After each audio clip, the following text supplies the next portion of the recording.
man, nimaningi, oh Jobe, oh Shembe, oh oh Mapoloba. Hey, it's too much, man. Awukahle ngicela ungifonele masiqedela nami noma ngizokufonela masiqedela umhlangano. Kodwa ngifuna sikhulume nawe. Angithumelele inombolo zakho lapho Jobe, anginazo mina. Awuyaphetha kanti nje. Hayi zibize Jobe ngisifake la. 072 784 1909. 1909. Yeah. Hayi nginazo Jobe, hawo bengidlala mfowethu, hayi zikhona. Ayithi ngiyazi ngakunikeza sase-Free State. Iphi umngani wethu wase-Free State uphi? Angilazi leli hlathu lileli. Hayi.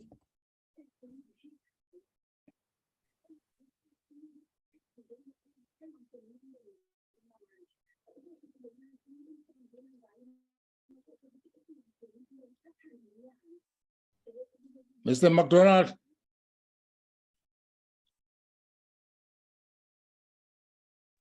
Good, sawubona, kita mabala. Sawubona mfuthu kunjani?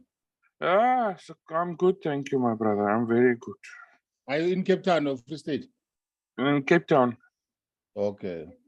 And how are you? No, I'm fine. Where are you? In Gauteng. Gauteng. Yes. My favorite province.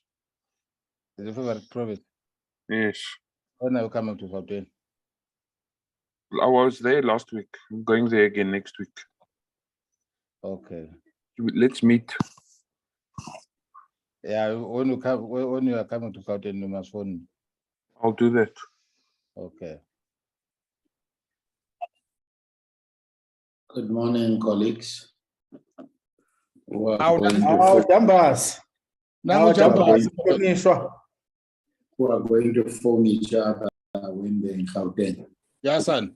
Yeah, son. Yeah, son.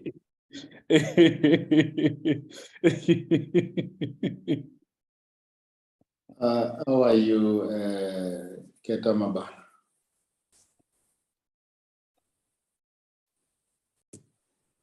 Job is already fighting you, Jambas. I don't know why he's calling you his son. Recording in progress. We can't get recorded on these ones, so let's keep quiet. Good morning, Jambas. Good morning. Well, Jambas, I'm trying to check out in Lomutu Sugar Lane or Katimpe.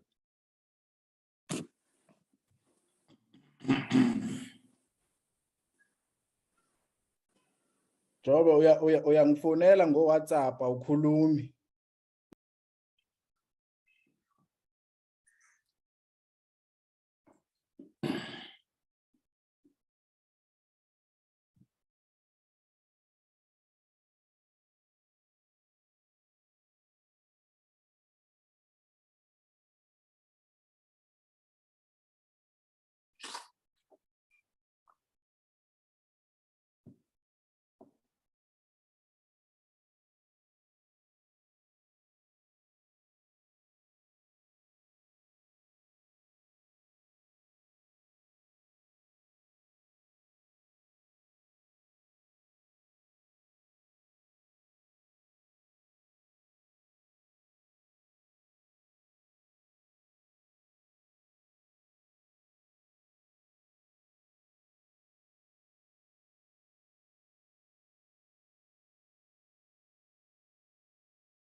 Good morning, members. Good morning, Mr. Morning. We will start the meeting. Good morning, everyone, members and the delegation from the department and guests. Chairperson is unavailable to chair the meeting this morning. He's attending classes. So in terms of National Assembly Rule 159, the committee must elect an acting chairperson. Members know the procedure. I will be asking for nominations and secondments from the floor. If there's only one nomination, then the committee will continue with that person acting as a chairperson. If there's more than one nomination, there will be a small voting process by a show of hands. Members, can I then commence with the process? Mr. McDonald, I acknowledge your hand. Good morning, honourable members. Good morning, Ms. Carls. I propose Honourable Mann for the acting chairperson for today. Is there a secondment for that nomination? My dear. Mr. Sitole, I acknowledge you. Can I just first ask if Mr. Mangu accepts the nomination?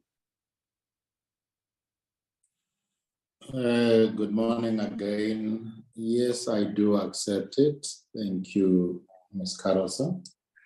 Ms. Kumalo, I acknowledge your hand.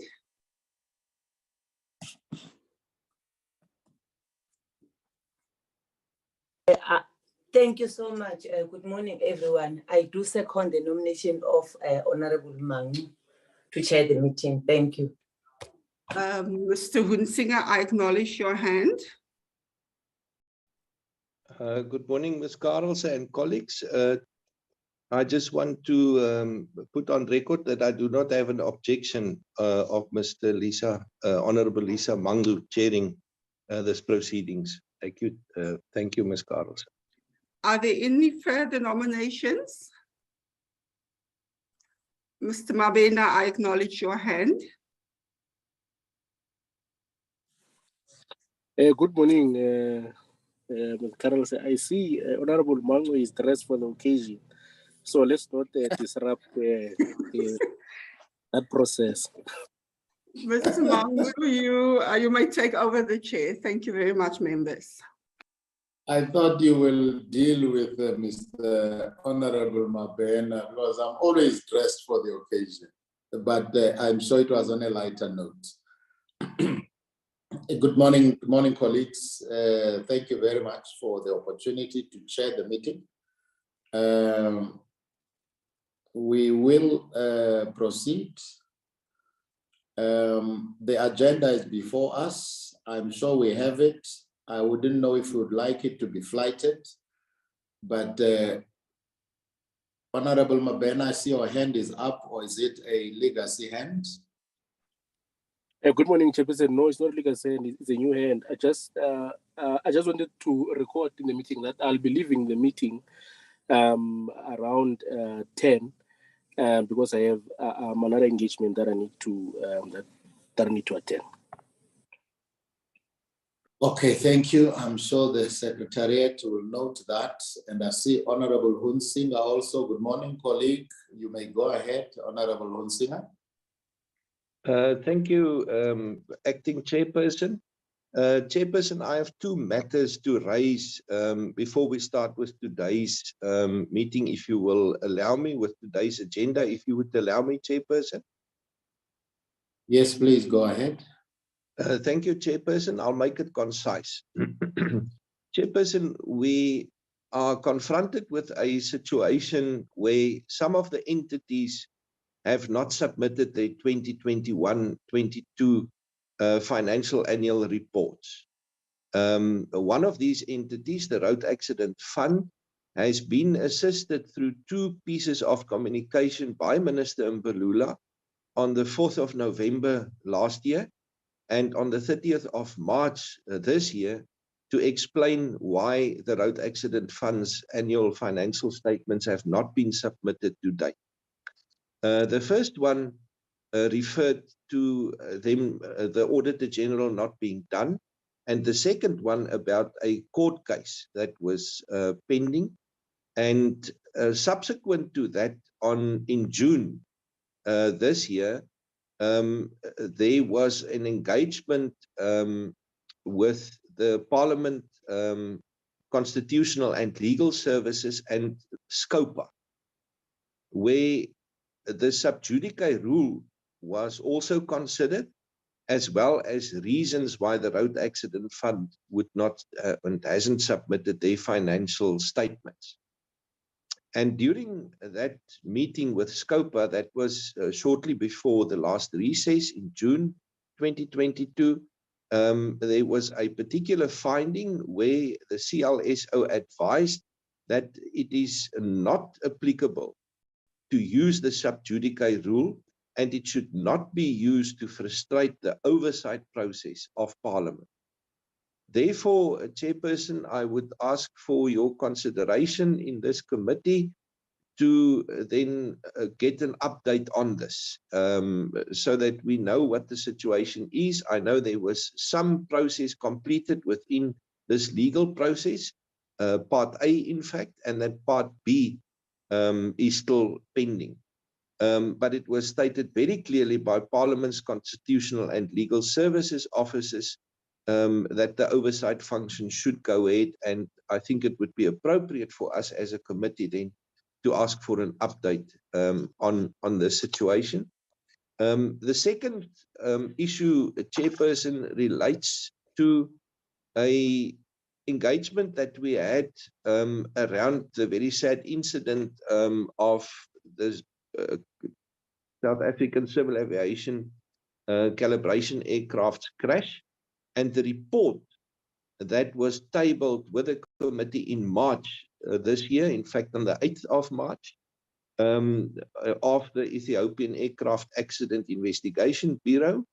And subsequent to that, there was mention of an appeals process which hindered a final report being tabled and presented following that sad incident which happened in George on the 20th of January 2020. Now, in the meantime, this Ethiopian Aircraft Accident Investigation Bureau replied to what was offered to us as an appeals process. And they replied in saying that there is no such thing as an appeals process, and that the finding stands. In fact, that the content of the report as it was tabled originally was confirmed, and that no new evidence was added for them to consider any review of any kind. So the causal findings therefore also stand, and I think we should just revisit that point in March 2022 when that report was tabled. But during that meeting, there was also a request to ask the former accident investigations chief, if I recall correctly, it was a Peter Mashaba, who is not with civil aviation anymore, but who expressed a desire to appear before the committee to assist us with questions that we might have about conditions of inspection prior to the period.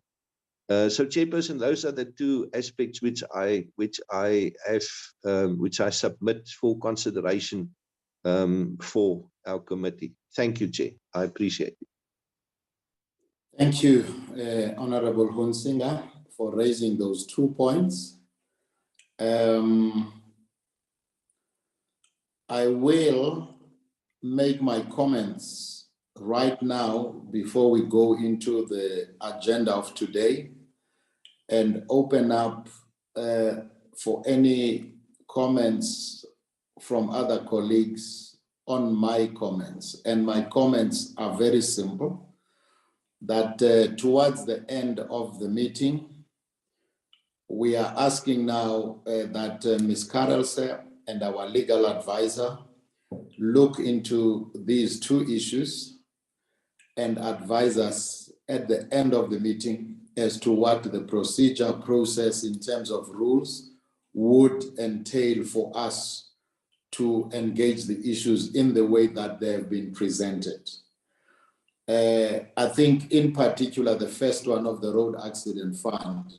The second one also the same. I'm requesting Ms. Carelse and Advocate Nell to look into the matter as the meeting is continuing. But I think that one is really a matter of reopening or bringing back the matter to the committee. But both of them, I request the two colleagues to look into it, and at the end, before closure, let us look at it and see what would be the best legal process without compromising any rule and what we are doing. So that is how I would respond immediately to what Honorable Hunsinga is saying, and ask if any colleagues do have an objection to that. I think it's a fair request to that. Is there anybody with a different opinion? I do not see any hands, and therefore, okay, there are two. Honorable McDonald and Honorable Ketama Balasitole, in that order, please. Thank you, Chairperson. As I lower my hand before it's a legacy hand. Chairperson, I'm in agreement with what you've summarized, that we allow the meeting to continue, and while the meeting is continuing, we can get some more information and the legalities behind those two requests, Chairperson. So I'm in support of your suggestion, Chairperson. Thank you. Thank you very much. Honorable Ketama Bala. Thank you, Honorable Chairperson. I do support your summary, but in addition, I want to the department or either our secretary or the portfolio committee to receive information about the formalization of tax industry. You remember that there was that conference of tax or formalization of tax industry. We was not been invited, and we never get any information how far and what is happening. Thank you very much, Honorable Chair. Thank you for smuggling another issue. But thank you very much, colleagues. We will then continue to the agenda of the day, which we all have. And I would, at this moment, like to invite the Honorable Minister. I'm sure he's in. I didn't really check if, sorry, Ms. Carelse, please go ahead. I was going to share with you the apologies now. The Minister, the Deputy Minister, and the Acting DG is attending Cabinet Lekgotla. And Mr. Mokunyama, who's the DDG for Public Transport, is leading the delegation today from the department. Thank you, Ms. Carelse, also for your patience and understanding an acting person who misses all these important issues.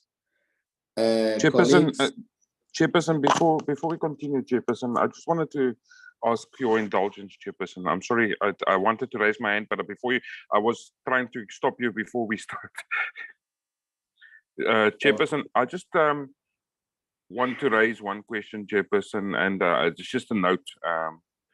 I think that from the executive, we've not been seeing them enough in the portfolio committee, Chairperson. I think just as a note that we note that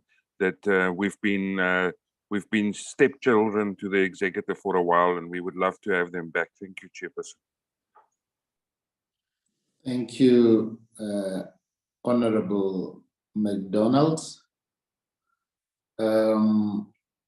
Those apologies that is presented have been noted, and I hope we will also note the request of Honorable Mabena for an early departure. from the meeting. And seeing that there is a minister is not here, I propose that we then continue, colleagues, and invite the leader of delegation of the department to take us through the Marine Pollution Amendment Bill. Colleagues, don't deepen the crisis for me. You didn't ask me to act as a chair to deepen the crisis. Honorable Ramadwa.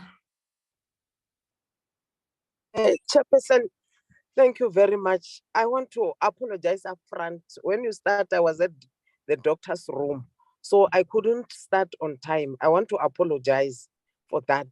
And that I'm still going there. It's just because I was on the line and I went to the doctor to ask for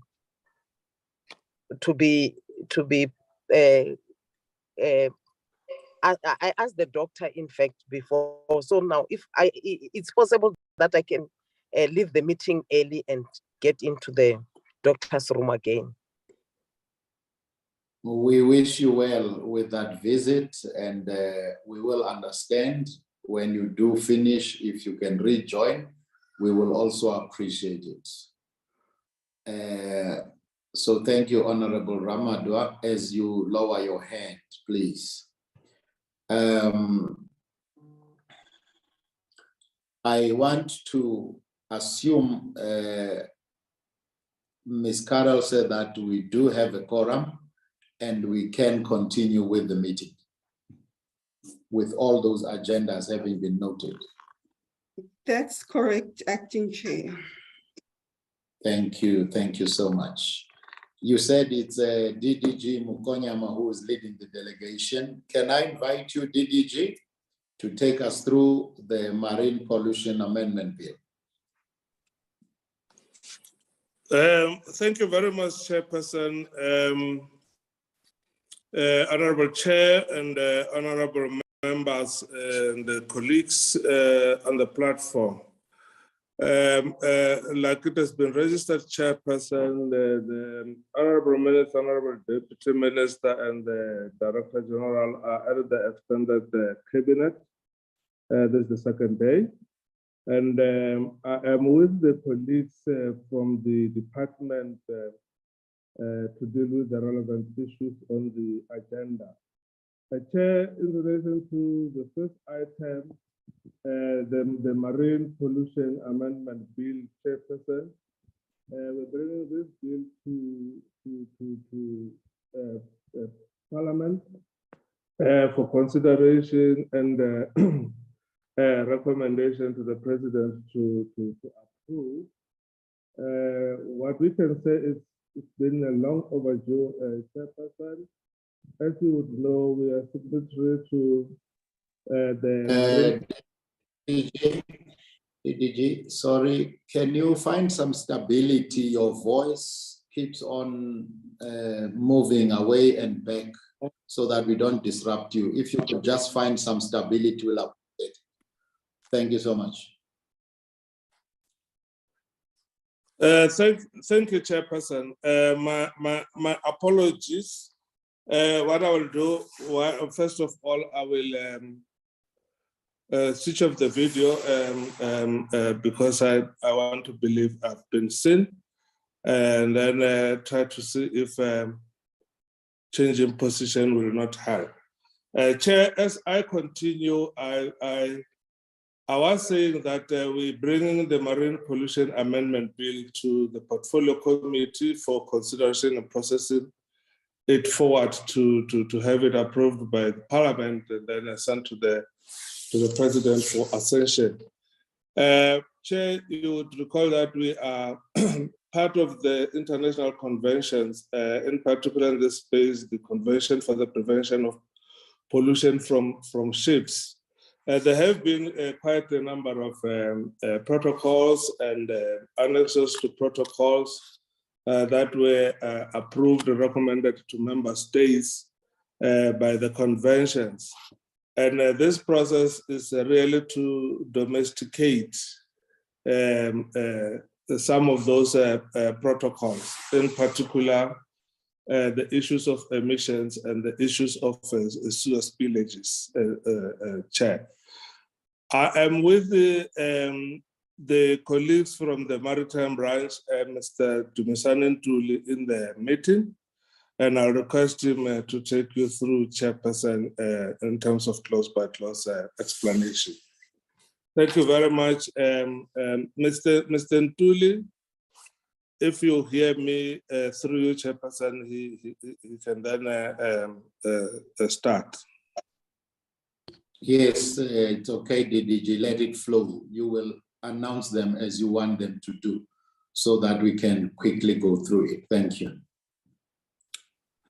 Thank you, Chairperson. Ntate Dumisani Ntuli, if you are in the meeting, would you assist the committee? No, thank you. Thank you very much, DDG.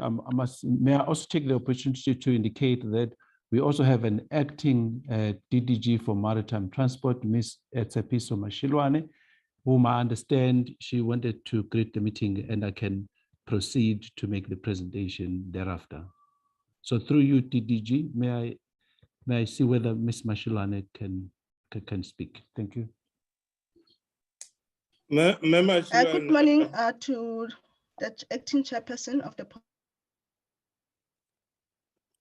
Continue, Sepiso. PICOT, and then to the members of the portfolio committee, Maritime Transport, and then I am here with the chief director responsible for Maritime Transport, chairperson. Sepiso, now that you have been asked to greet, it would be nice to see your face also.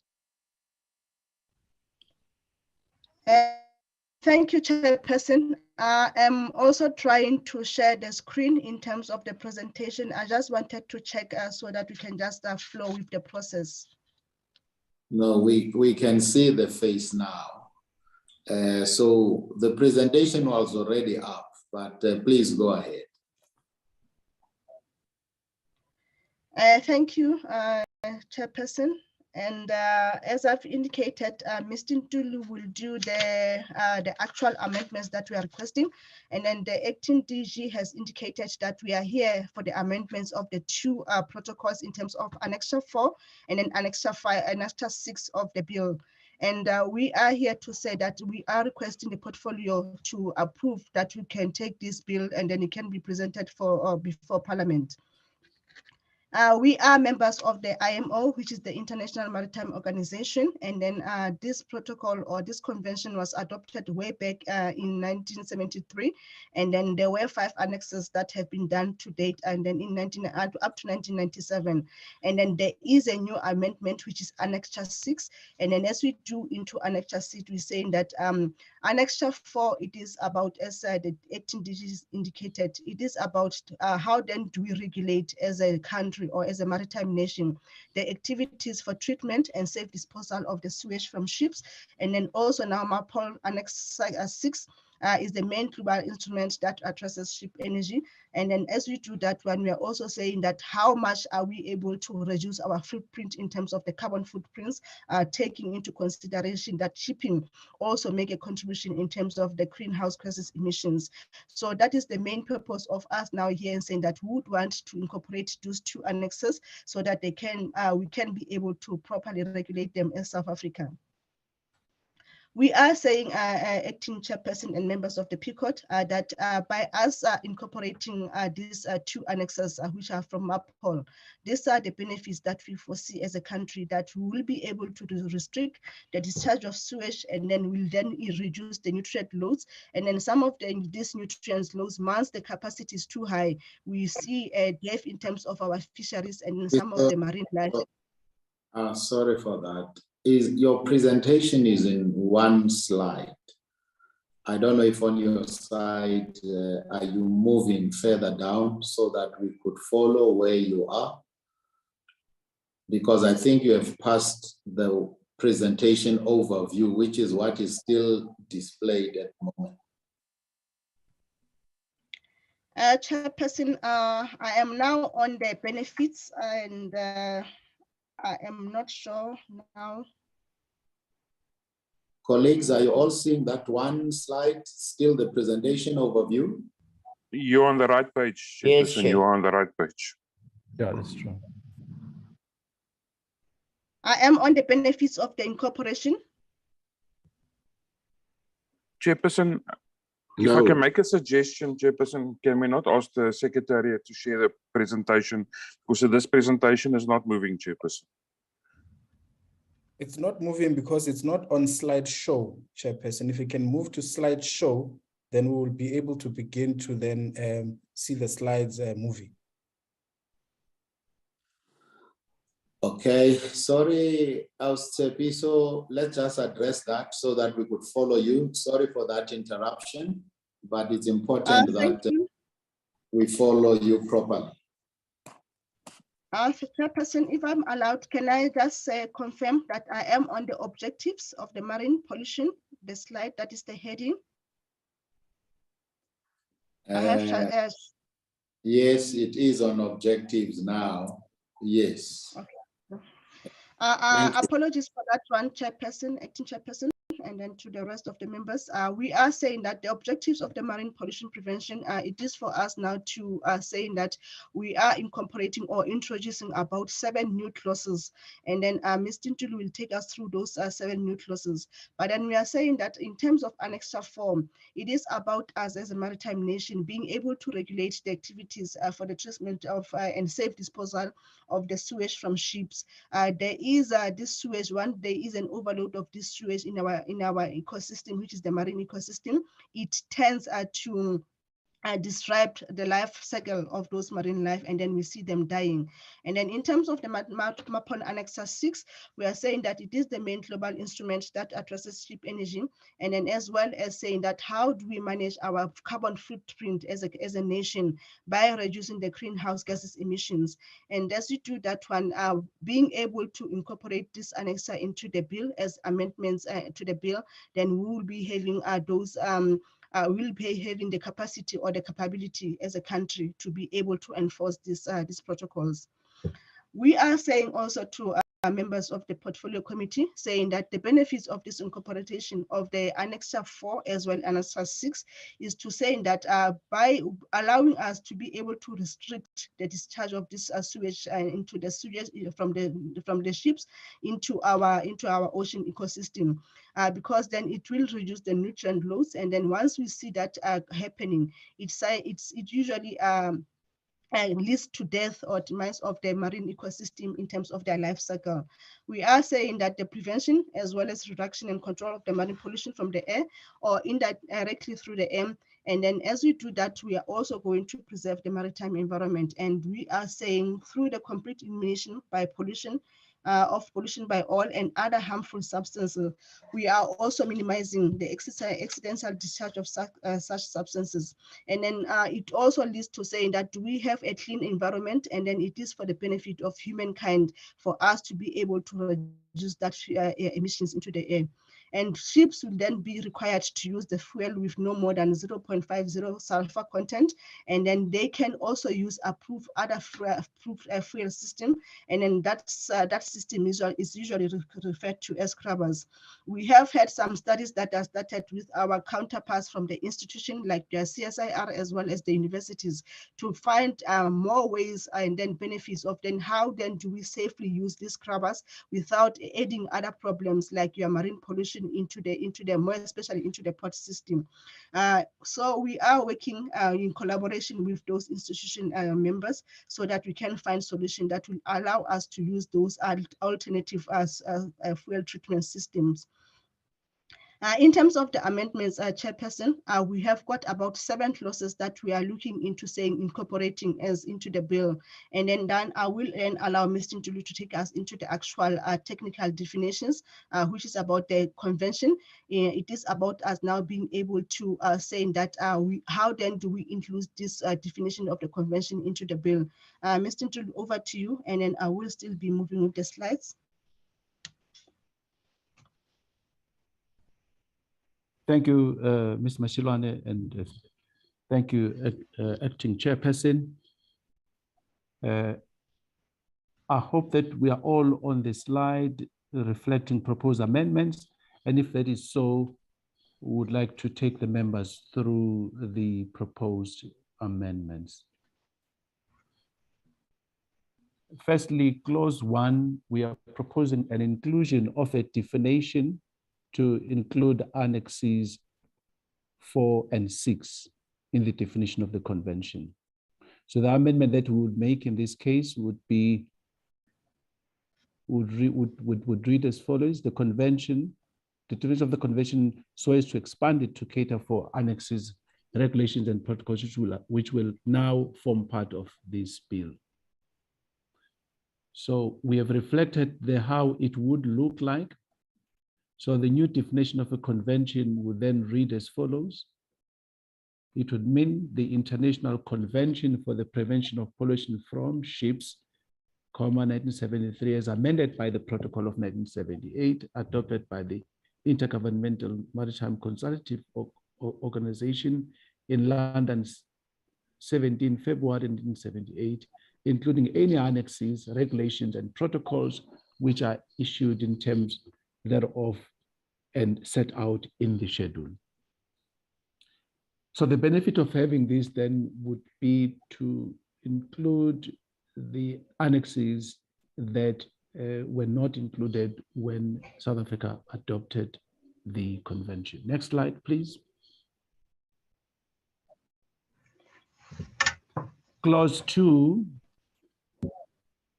we have identified a gap where there is an absence of the convention into South African law. Members would recall that the Act itself is very old. I think the approach that was adopted when the Act was approved, it did not necessarily adopt the whole of the convention. So that has caused challenges when the convention was amended by the IMO, and it always required us to then amend the convention. So the approach that we are adopting in this case is to incorporate the whole of the convention into South African law. So that would then mean that South Africa would therefore give full effect to the convention. So when amended, then the provision would read as follows: subject to the provision of this Act, the convention has the force of law in the Republic. 2, the minister shall, as soon as practicable after the entry into force for the Republic of any amendment to the convention, amend the schedule by notice in the Gazette to reflect such amendment. So in that way, the South African marine pollution prevention legislation would be up to date. We would not have a situation where IMO adopts an instrument or an amendment to that instrument or introduces a new protocol that we would have to go back and amend the whole of the Act, but the minister would update the schedule in the Act by publishing it in the Gazette. So the benefits of this, as indicated, are as shown there. So the next slide is we are introducing an enabling tool for Samsa, in that some of the provisions of the conventions and protocols would require, they are of a nature that either some of them are recommendatory, depending on which schedule of the convention they would be. So there was always an absence of the power for Samsa to be able to issue technical standards. At the moment, the mechanism for Samsa to announce and enforce legislation that is drawn from the convention is by issuing of a marine notice, which has, I think, received some challenges. So by introducing this tool of issuing of technical standard, it would then help to deal with that situation. So the amendment that would be made would then read: the authority may issue technical standards for marine pollution from ships on such matters as may be prescribed by regulation. And 2, a technical standard shall have the force of law. So in that way, it would stand any challenge that may be there. So the benefits are to enable the authority to enforce compliance with technical standards, so published in the manner as provided for in the Act. Next slide, please. Clause 3 addresses the gap of an absence of the regulations for annexes 4 and 6. And the amendment extends the powers of the minister to make regulations in relation to the provisions of these annexes, which will now become part of our legislation. So the matters that are reflected under what it will read like would then include prevention of air pollution from ships, prevention of pollution by sewage from ships, removal of endocrine disrupting substances from sewage streams before it is treated and released, permitted types of emission abatement equipment, the requirements for disposal of waste generated by mitigation equipment, accredited laboratories eligible to test fuel samples, and the cause, designation of emission control areas, enforcement of protective measures in particular sensitive sea areas and other spatial areas, and generally any other ancillary or incidental administrative or procedural matters that may be necessary to be so prescribed. And the benefit is really to give a clear guidance on how to implement the Principal Act, as it now would incorporate annexes 4 and 6. Next slide, please. Clause 4 is closing the gap relating to the cost of damage to the marine environment if our coasts were to be exposed to such damage.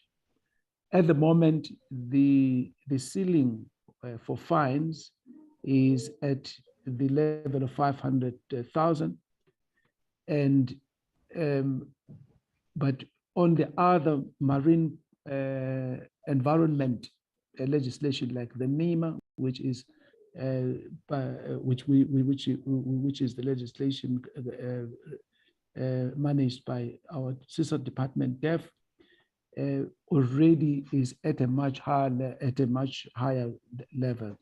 So South Africa has a zero tolerance policy on pollution of the marine environment. So by introducing this amendment, we are therefore strengthening the arm of the state to ensure that it is able to recover the damages that may result from pollution, either by fuel bunkers and other types, could be chemicals, etc. So we are raising the limit to about 10 million with an imprisonment of not exceeding 10 years, because the damage to the marine environment may be huge if we consider most recent cases in other jurisdictions where states suffered. So how it would read, therefore, is that it will read, so clause 4 then read, any person convicted of an offense under subsection 1 shall be liable to a fine not exceeding 10 million or to imprisonment for a period of not exceeding 10 years as to such fine as well as such imprisonment. So these are the benefits that South Africa will have been able to translate zero tolerance policy into really creating a deterrent that people must ensure that when they traverse South African waters, they've got insurance to cover any damage that may be there. Members would be aware that we are parties to the IOPC funds, but sometimes that fund may not cover the full extent of the damage that may result from pollution. So by having this fund, I think it would just help the state to have a much stronger hand to deal with the challenge. Next slide, please.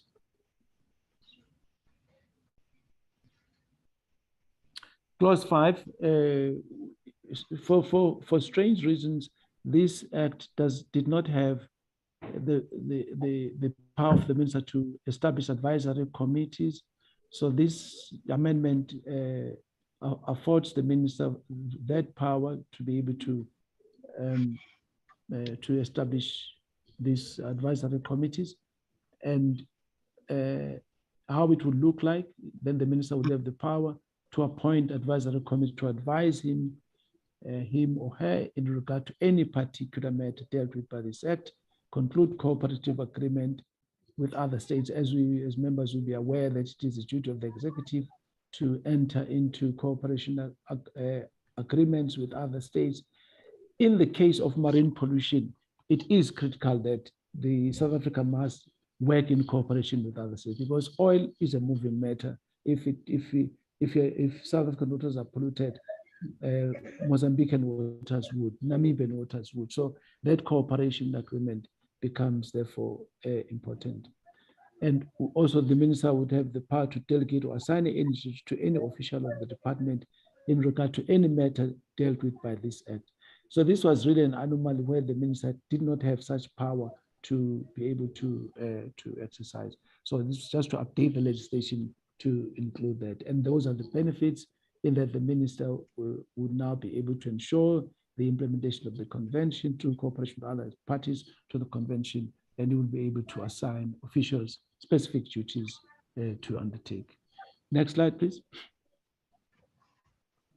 Yes, I think the last part then deals with the schedule of the action, that we will now have annexes 4 and 6 included as schedules, and so that would then have South Africa give full effect to the treaty. Next slide. Yes, this just reflects. We know that members would wish to know how we have the journey we've taken up to Parliament, and that we have consulted all those agencies who made inputs, including the industry, and now that the cabinet has approved and we're now here, and we're humbly asking the members to prioritize this, because this is some of the changes, for instance, on Annex 6 came into effect in 2020. And unfortunately, this bill is still at this stage. We understand members have got a tight schedule, but we are pleading that if there is any way possible, these are few amendments, but with significant contribution to the economy of the country, significant contributions in enabling the particularly Samsa to be able to execute, and also noting that IMO expects member states, particularly South Africa is hosting the World Maritime Day parallel event in October this year, to really give full effect to the treaty. We are being audited next year, and it would be sad if we are found not to have given full effect, particularly to these annexes of MAPO. So we're really humbly appealing, and I would wish to thank the members, thank the DG, acting DG, and Ms. Mashilan, and hand over to you, Chair. Thank you so much. Thank you, Ntuli. Honorable Chairperson and honorable members, that is our presentation. Just to also add that the amendments went through internal processes, including cabinet. Thank you, Chair.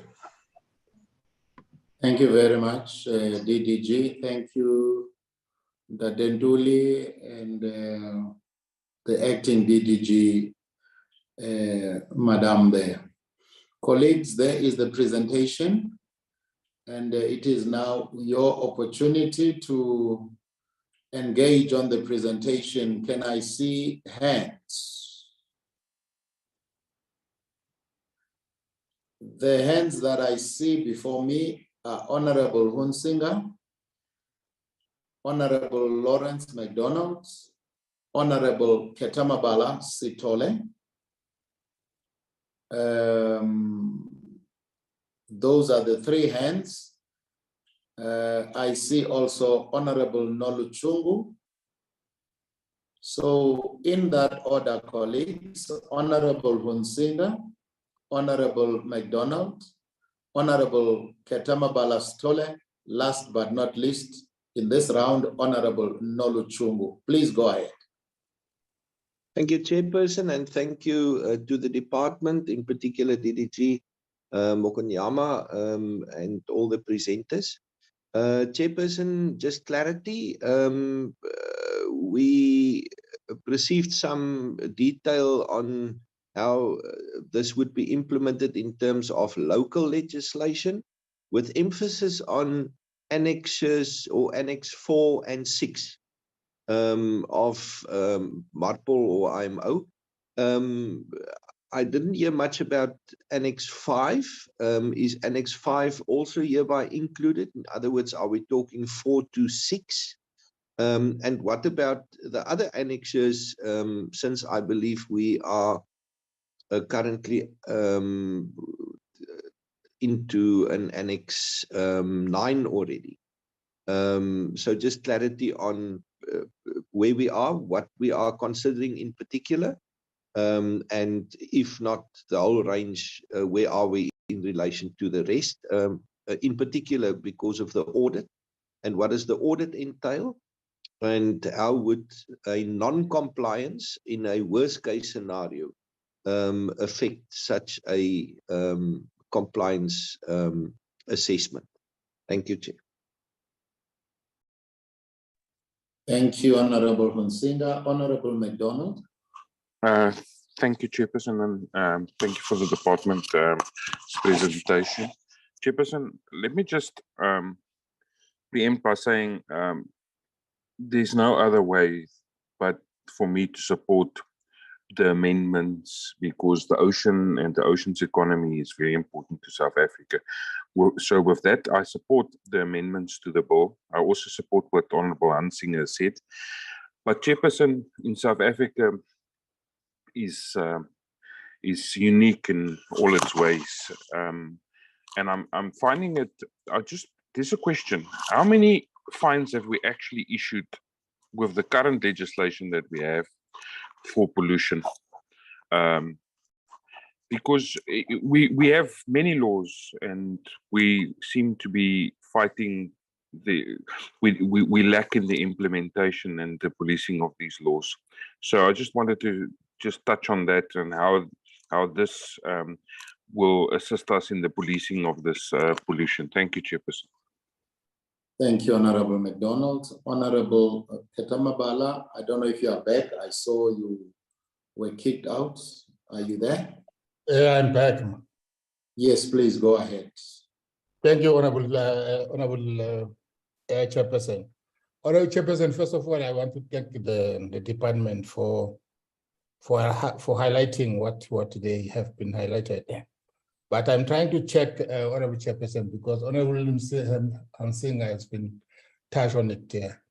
The update of other schedules, because they are just talking about two schedules, Schedule 4 and Schedule 6.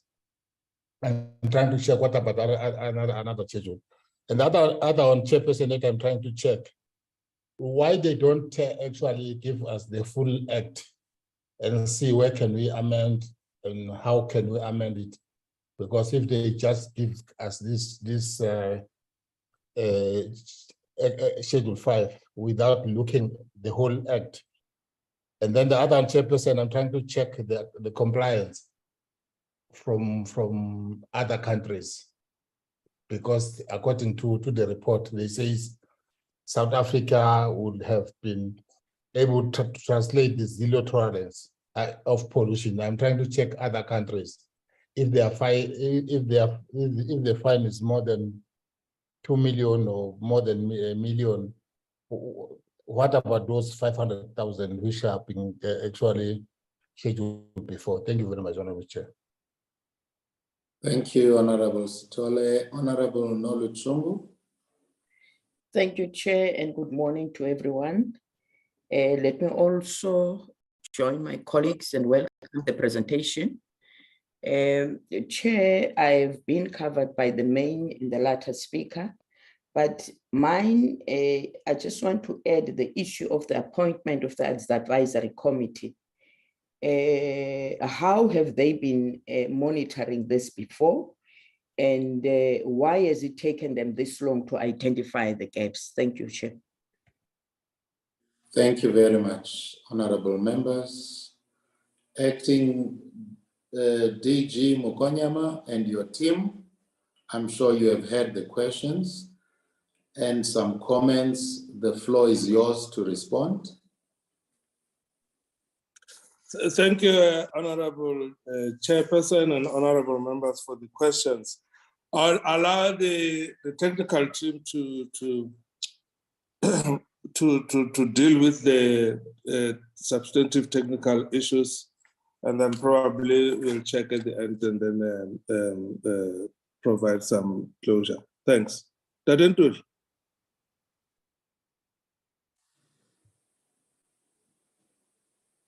Thank you, DDG Mukonyama, and through you, Chair. Thank you to the members for the questions that have been asked.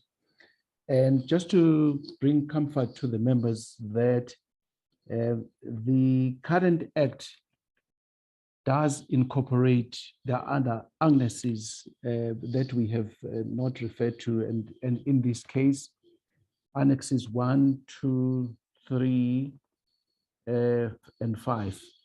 So there are only 6 annexes of MARPOL. So in terms of those, we are, but the only benefit that would apply to all to us giving full effect to all the annexes is the amendment we are introducing to adopt the whole of the convention and the amendments, because in that way it will then be these amendments would help South Africa update all the latest amendments to all the annexes, because in the current form it would have meant that we would then introduce one annex and then ask for Parliament to approve it, and so forth and so forth. So all those are part of the South African law. This amendment would help to update them. And in terms of the audit, yes, the audit of the IMO, which South Africa, it was supposed to have already been held somewhere in 2021, but because of COVID, it was then delayed. So what it entails, it audits compliance by parties to the treaties on those matters that are of a mandatory nature. So these annexes themselves of MARPOL are mandatory. So they will come to South Africa and check whether we have legislation that give effect to the treaty, but even more than that, whether we have the necessary resources to implement the treaty. So if then South Africa was found not to be giving full effect to the treaty, then it will be regarded as such by the state. So there are corrective measures that are introduced, but it sends a very negative message, and it does not, it also makes ships not therefore to avoid the coast of South Africa, so which may extend to economic challenges that we may face. But also it would mean that South Africa is not helping the global community to promote and implement measures to improve marine pollution prevention, by the fact that South Africa will not be able to check vessels that come to South Africa whether they've got certificates to either to discharge substances relating to Annex 4 or matters that are covered by Annex 6. So beside us being found not to be giving full effect, but we would be found not to be the good guys in the international system, because states would want to know whether is South Africa part of us? Are we helping to rid the oceans with dangers of threats or dangers of pollution? So this legislation is what we needed. Is I would deal with the questions related to why now. So we were pushing to really have the amendment adopted before the audit was conducted. But I think all the programs, because of COVID-19, not to say that we're blaming COVID, but it's a reality that we could not progress the legislation fast enough. It was, members it was approved quite a while by cabinet already. So yes, Honorable Member Hansinger, we really appreciate your support, and also the comment by Honorable Member Lawrence MacDonald, particularly in relating to the fines. I've just sent a message to our head of operations at Samsa, and I'm reading a response from him, which says there is a schedule which he has provided to me here, which indicates that South Africa does issue fines, and I think just in the last month, according to this report, we have issued fines to the value of about 1.4 million for various cases. The highest was the one issued in the port of Ngqutra, which I think, interestingly, it reached the 750,000 as a fine, but the details of the case would be available to the members for scrutiny. It could be, it's possible that in the case of Ngqutra, multiple cases were involved there, about 14 cases that were involved there. So by empowering South Africa, therefore, to have the power to impose the much heftier fines, I think it would be good, because this is now in cases where these are major incidents and people have been found to have faulted the Republic, then they would have to pay appropriately. Honorable Member Ketamabala, I think, raised the issue of, if we say South Africa is not, what about other states? And how many states are parties to MAPOL, and how do we compare in terms of fines? Yes, we did a study to check what other states were, what fines they were imposing, and I can say without doubt that what we are imposing is far less than what other states which are exposed, like South Africa, because remember, South Africa straddles 3 oceans, the Indian Ocean, the Southern Ocean, and the Atlantic. So our exposure is very big. So in that way, we need to have commensurate penalties to protect it. Honorable Member Nolchungu raised the issues, but why now? Yes, indeed, I think it can be asked, why now? But you members will recall that part of what we've been trying to do in the maritime space was to define the maritime policy for the country.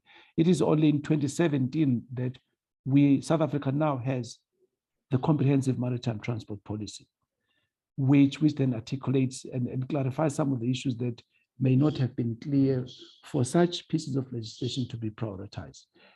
There are, you may have noticed that there are also in the pipeline some critical legislation, like the bigger one, the amendment of the Merchant Shipping Act, which is still on its route to Parliament. So all these matters have been motivated by the fact that South Africa now has a comprehensive maritime transport policy, and we are now giving full effect and providing the necessary legal instruments to give effect to the policy.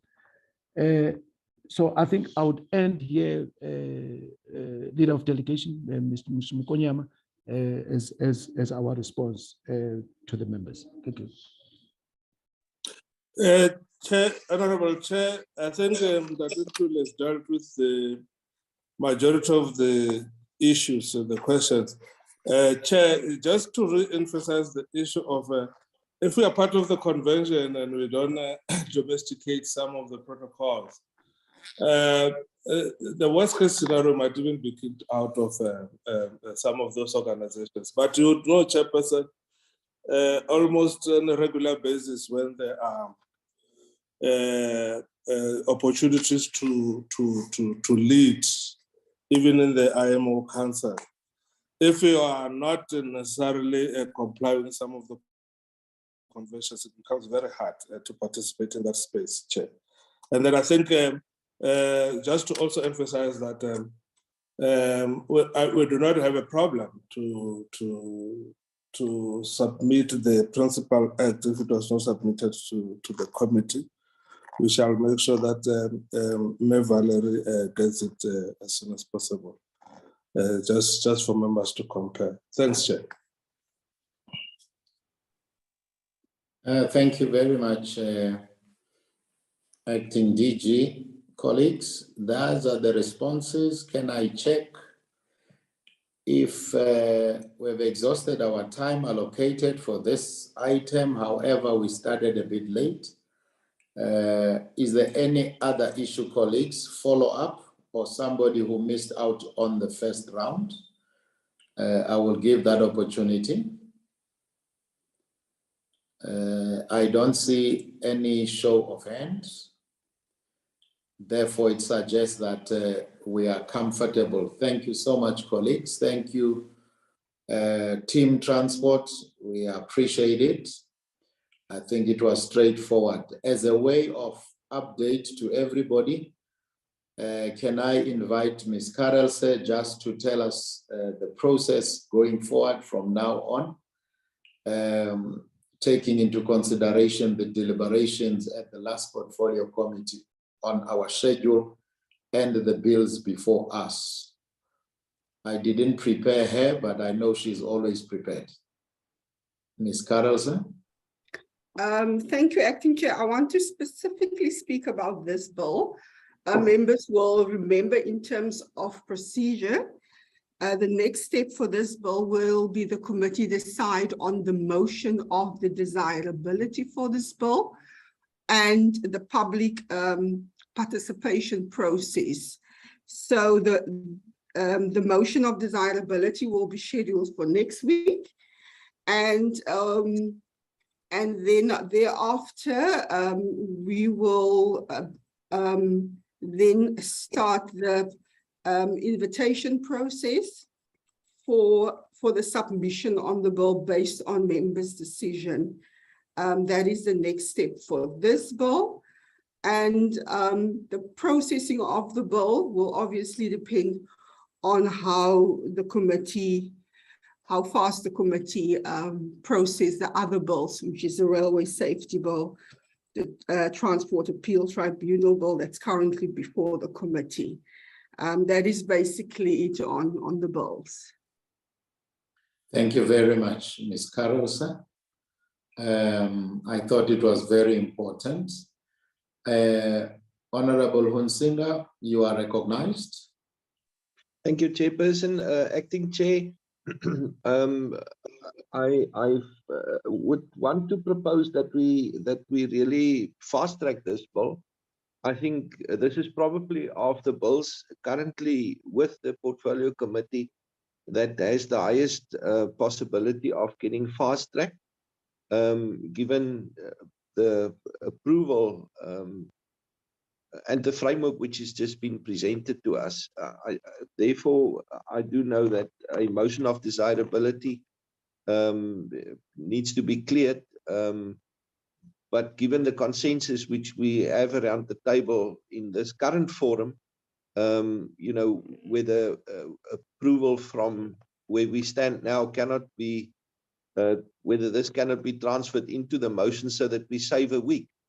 The further aspect which I want to point out is the way in which Ms. Karelse has now prioritized this bill as being a bill that has to fall sort of in the queue.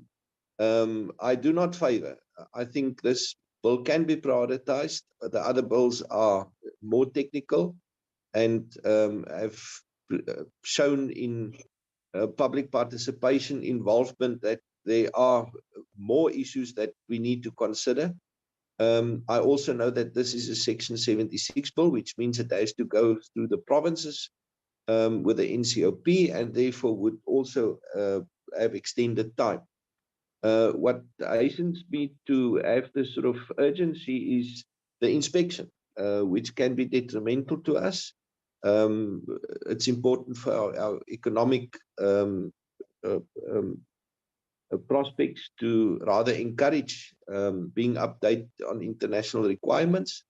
And therefore, if we could really fast track this, but most importantly, not put it in a priority list behind the other bills, because those bills might just hinder the processing of this one.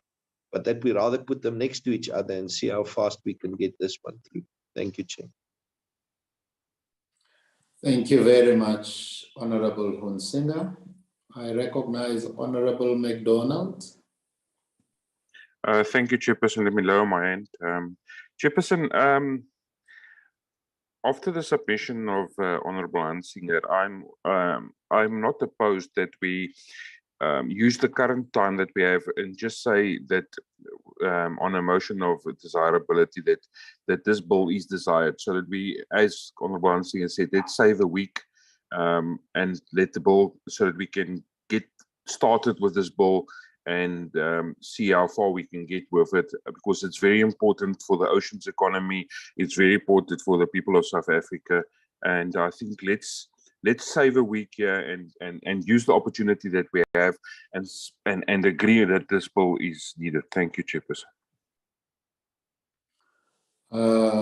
That's my disadvantage of chairing, because I have got serious opinions also, but I will choose to chair. Honorable May, good morning. You are recognized. Please go ahead, sir. Yeah, good morning, Chair. I'm a bit late, but I've had a problem with my cell phone. I only want to ask one question.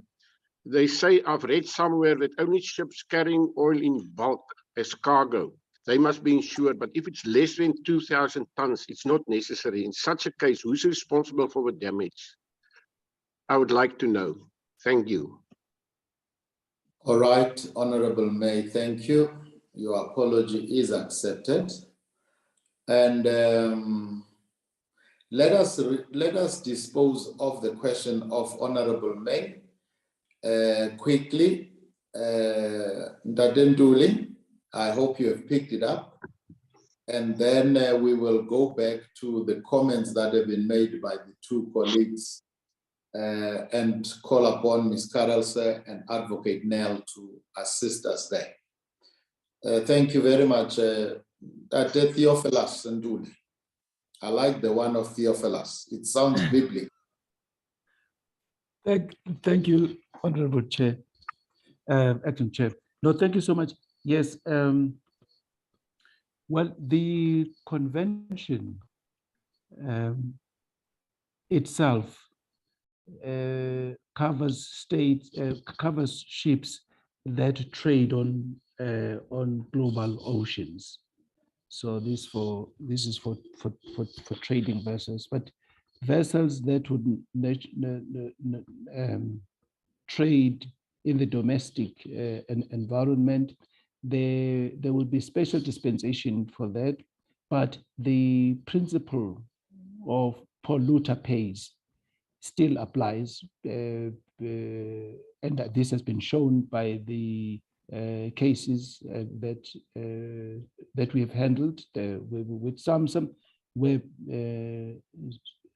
carriers of oil products that are not covered by the threshold of the convention have been made to pay for the pollution they have caused.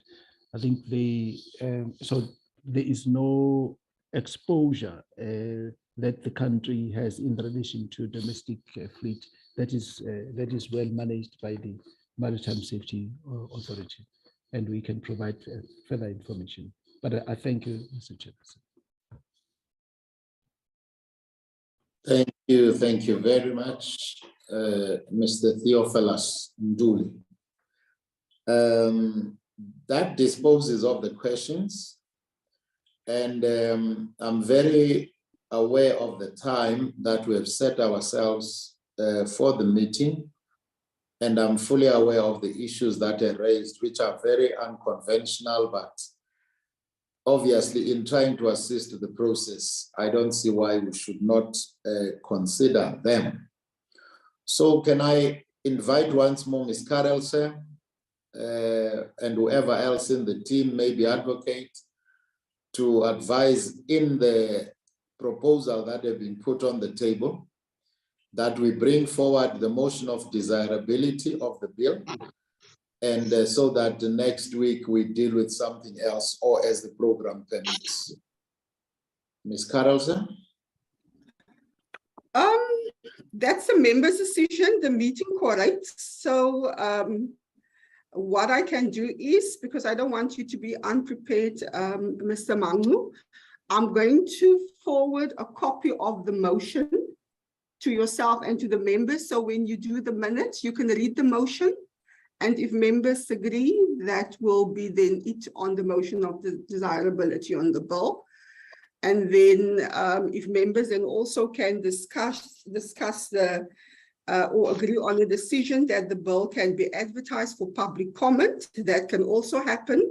Then the next step will be for us, myself and the team, to get the quotes and to inform the House Chair about the movement of the bill and to raise funds for advertising the bill for comment. So that can happen if members are in agreement.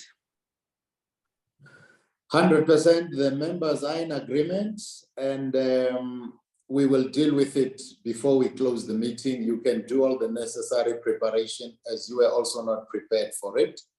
But the members are in agreement, and we will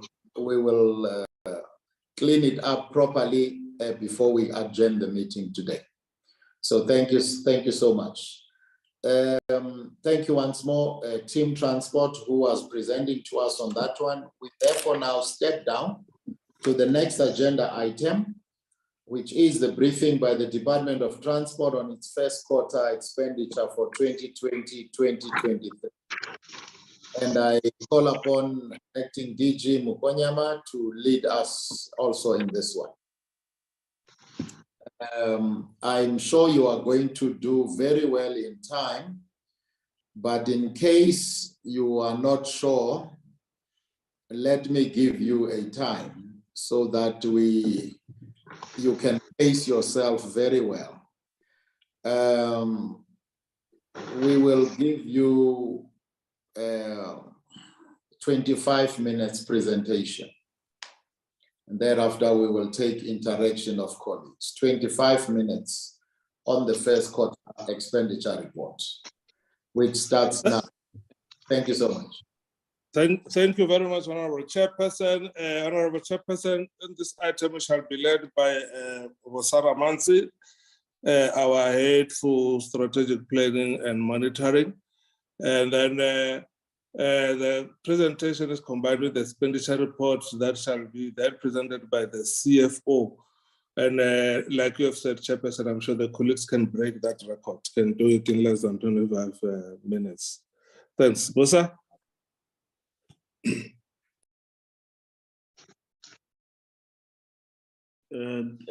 Thank you, Chairperson and honorable members. Thank you to the DDG Ntate Mokonyama and also colleagues on the platform.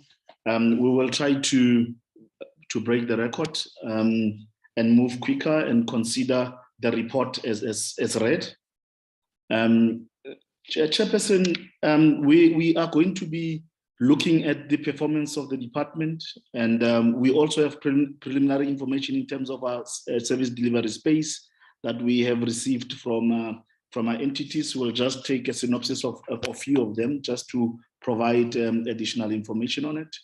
But in terms of the Department of Transport, we for the quarter under review, we had 40 targets. We've achieved on 33, on 7 we have not achieved, and we will go through those areas together with the reasons for deviation. Key highlights. Just quickly, the annual report for 2021 has been finalized. It's now going through final checks and balances, including submission to the AGSA, and then it will be going for approval by the executive authority. At the top is that the department has recorded an unqualified audit with findings. The material one mainly was on consequence management, and we'll expand on that when we come and present the annual report. In terms of filling of vacancies, we have filled 21 vacant positions in Q1. 10 of those were new appointments, 10 were through internal promotions, and 1 was a lateral transfer. The vacancy rate declined by 1.5% from the 24.7 that we recorded at the end of March 2022 to 23.2 that we recorded in June 2022. And that vacancy rate is exacerbated by the 114 unfunded positions that are currently in the establishment. The department may need to deactivate those so that we can start recording our vacancy rate on only those that are funded. The last time we did that, we had recorded around 16.2, and with the vacancy rate declining by 1.5, that figure might be down. We'll once we have deactivated these unfunded positions, we'll then talk to the vacancy rate that doesn't include these ones that we can move on. The other issue that is impacting on our vacancy rate is the turnover rate, and since April 22 to date, there's been 17 terminations, and they are also contributing to that. Chair would also be aware that we've set ourselves a target to fill 50 vacant positions for this financial year. But in terms of the financial allowance that we have, we can fill up to 98%. So we will endeavor to exceed this 50% that we have set for ourselves by continuing to do overtime work to expedite the process and eliminate the backlog that we have. On the integrated transport space, autonomous vehicles technology and the electric vehicle technology, the targets have been met as they were targeted. And the regional integration strategy, we've done stakeholder consultations with Sanral, CBRTA internally, and also with ATNS and the RSR. The freight migration plan in terms of moving our road freight to rail, Chair, we have now moved to the business case has been done, the gap analysis in terms of reference, the concept documents, and the stakeholder consultation plan. In terms of making sure that we move the 10% that we have set ourselves for the MTSF. Part of the issues that we are discussing frivolously at our stakeholder consultations is identification of these commodities and tonnages that we can migrate to rail. One of the major issues that we are discussing with Transnet and DPE is the availability of rail capacity to move these commodities, and some of the low-hanging fruits will be based on the industry willingness and readiness to migrate some of these commodities. The National Rail Bill has been revised to incorporate the inputs of the approved National Rail Policy. The two frameworks, the PSP framework and the HSR framework, has also been aligned with the cabinet approved rail policy, and they are now awaiting to be finalized and receive ministerial approval to be submitted to cabinet. In terms of the rail infrastructure and industry development, the rolling stock fleet renewal program as at the end of the last financial year, we had done 39 trains, which brought the total number of trains that had been produced to 89. In Q1, we've moved additional 14 trains were provisionally accepted, bringing the total to 103. And on this 103, in Q1, we could not deploy any new train sets to priority corridors, but since they've been produced out of the 103, we've got about over 40 that has already been deployed in Gauteng and the Western Cape in this regard. We will touch on some of the service delivery issues when we do the consolidated indicators. The Prussia Capital Program, limited progress, and data shows that majority of the projects are still in initiation, concept, and procurement phases. The implementation of the National Road Safety Strategy. In Q1, 3,142 fatalities were recorded, which represents a 3.2 reduction when compared to the same period in the last financial year. And then since 2018, Chair, in terms of the baseline of 2018, fatalities have gone down by 3% between 2018 and 2021. In line with our targeted performance of reducing by 25% over the 5 years. The integration of road traffic law enforcement in the task team to map up the process has been established and will be moving at pace to ensure that the integration and rationalization of these entities is achieved. The Sanral road maintenance program continued on the network, and the Sanral network has increased to 22,275, taking into consideration the latest road survey and proclamations. And some of the issues that Sanral it's grappling with in terms of that are impacting on the financial sustainability and working capital constraints. To that regard, we are also looking at developing a funding model, an appropriate funding model for PRASA, and this is on Sanral. That we'll talk to that when we get to PRASA. Apologies. In terms of the jobs created, Sanral has recorded over 8,127 jobs. With women benefiting 2,322, the youth over 4,060 persons with disabilities, bringing the total number of jobs created by Sanral to 30,591. And in the provincial road maintenance program, the much of the data is reported in the consolidated indicators, but just to highlight that a lot of work has happened, mainly in addressing the commitments that we made from the presidential SONA in Bezos, on the also the implementation of the integrated Samba Sonke rollout program that mainly focused on the pothole repair program that was launched in August 2022, and also that Sanral is the preferred implementing agent to coordinate activities in that regard. Where we have not met our target, Chair, the road infrastructure funding policy will be fast-tracked once we conclude all the internal structures. That includes the consultations internally. Once we've done that, we'll move at pace to ensure that the funding policy can be submitted to Cabinet in this current financial year. In civil aviation, representation of South Africa on the CAIO Council, it's been facilitated. The lobbying documents have been developed and preparatory committees have been established.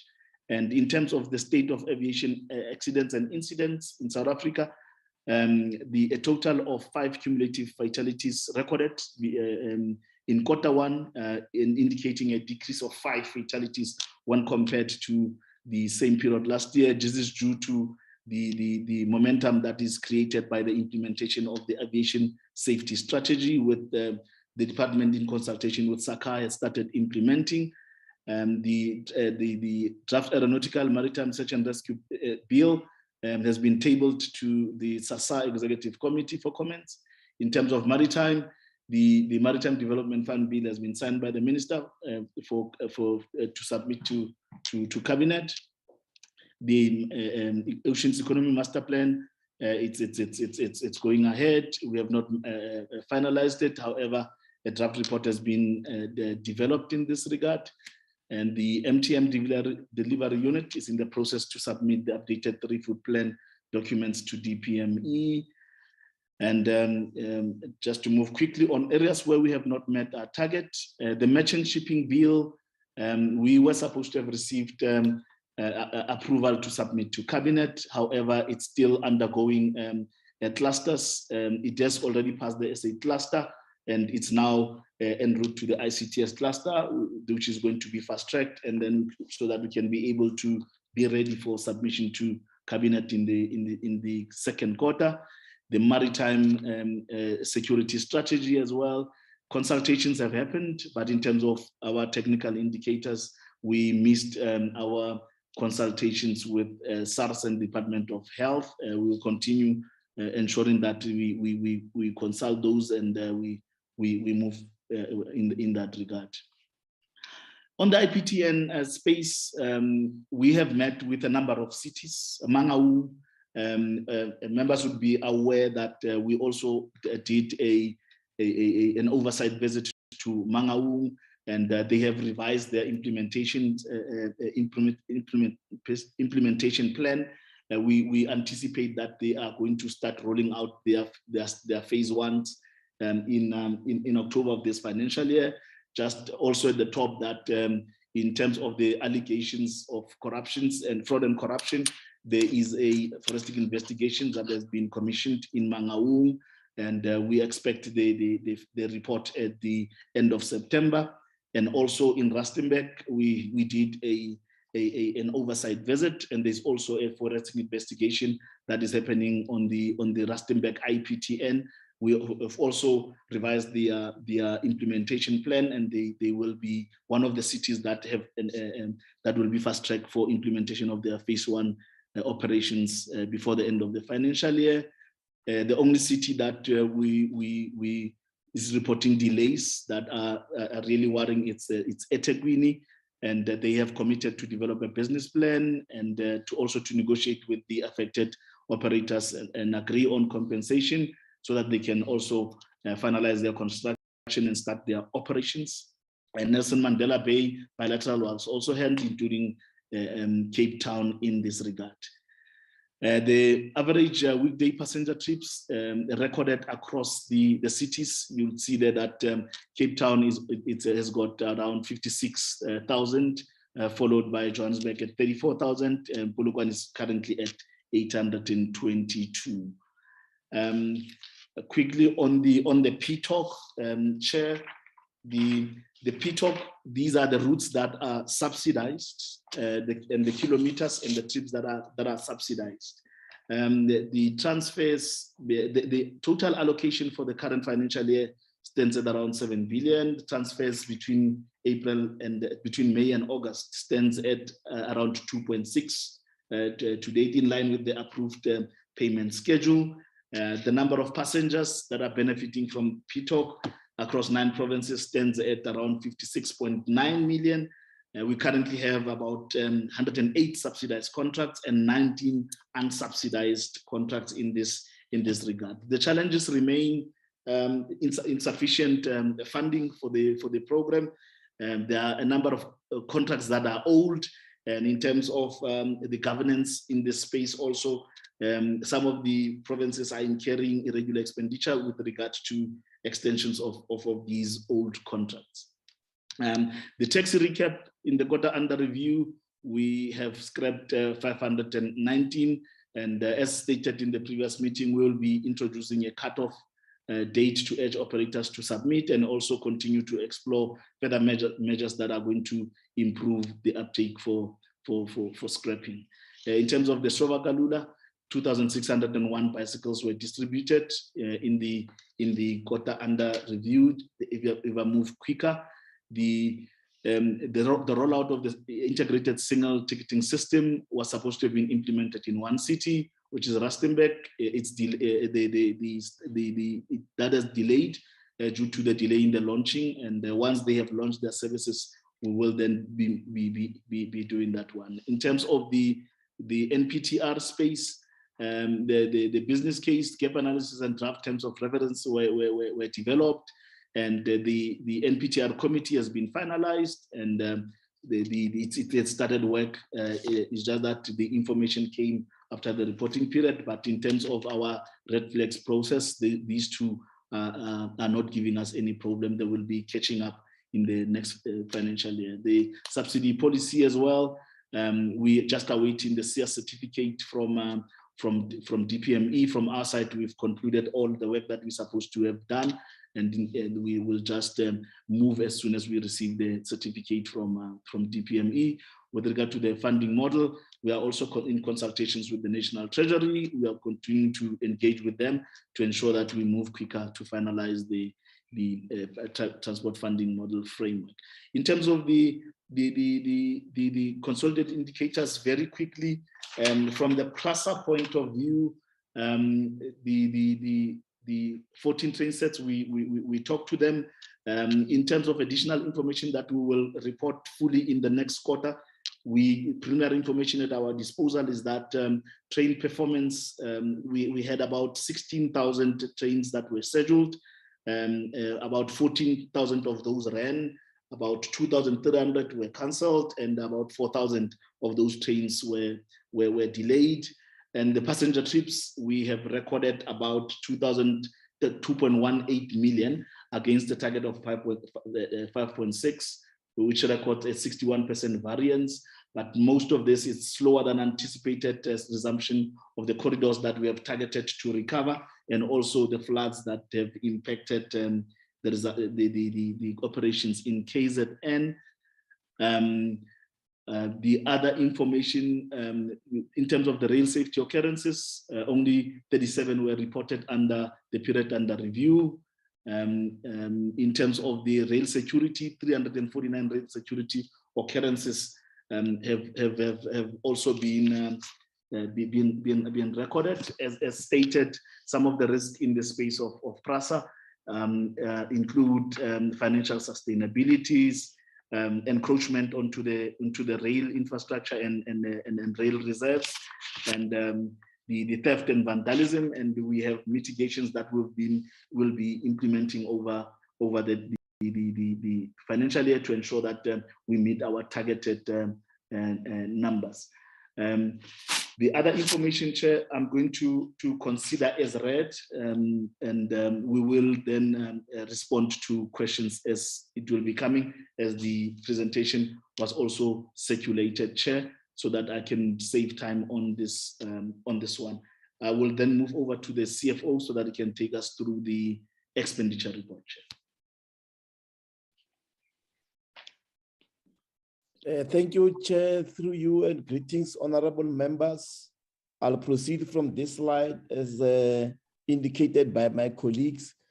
On the overview, Chairperson and honorable members, you can see that the department was able to spend 15.6 billion to date, reporting a 23% of the total current budget of 69.1 billion. However, our benchmark was to spend 15.7 billion in the first quarter. Therefore, we are indicating an underspending of 50 million. This underspending is basically on the compensation of employees as well as on goods and services due to a number of projects that have yet to commence. We also have an underspending, Chairperson and members, on the transfers and subsidies, mainly due to the tax recapitalization program, and also from the RTIA for the operations, and then as well as the bursaries for non-employees. However, I want the committee to know that we have overspent on the transfer specifically to the Road Traffic Management Corporation, as well as the International Organization, institution, as well as social contribution. Next slide. The next slide, Chairperson, shows you the schedule where you can see the first column shows you the budget, the planned cash flow for the first quarter, and the actual expenditure for the first quarter, as I've explained. And then it shows you the available budget for the rest of the financial year. And next slide, please. The next slide, Chairperson, is an explanation on the underspending per economic classification. There you can see that the underspending on compensation.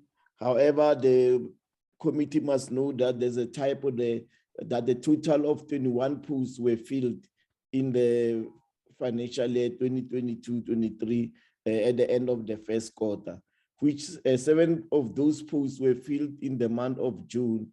It should be noted that most of the posts that were filled since the beginning of the financial year were through internal promotions, and this included the recorded resignations. We also note there were some retirements, and also there were officials who were transferred outside the department, and this contributed to the underspending.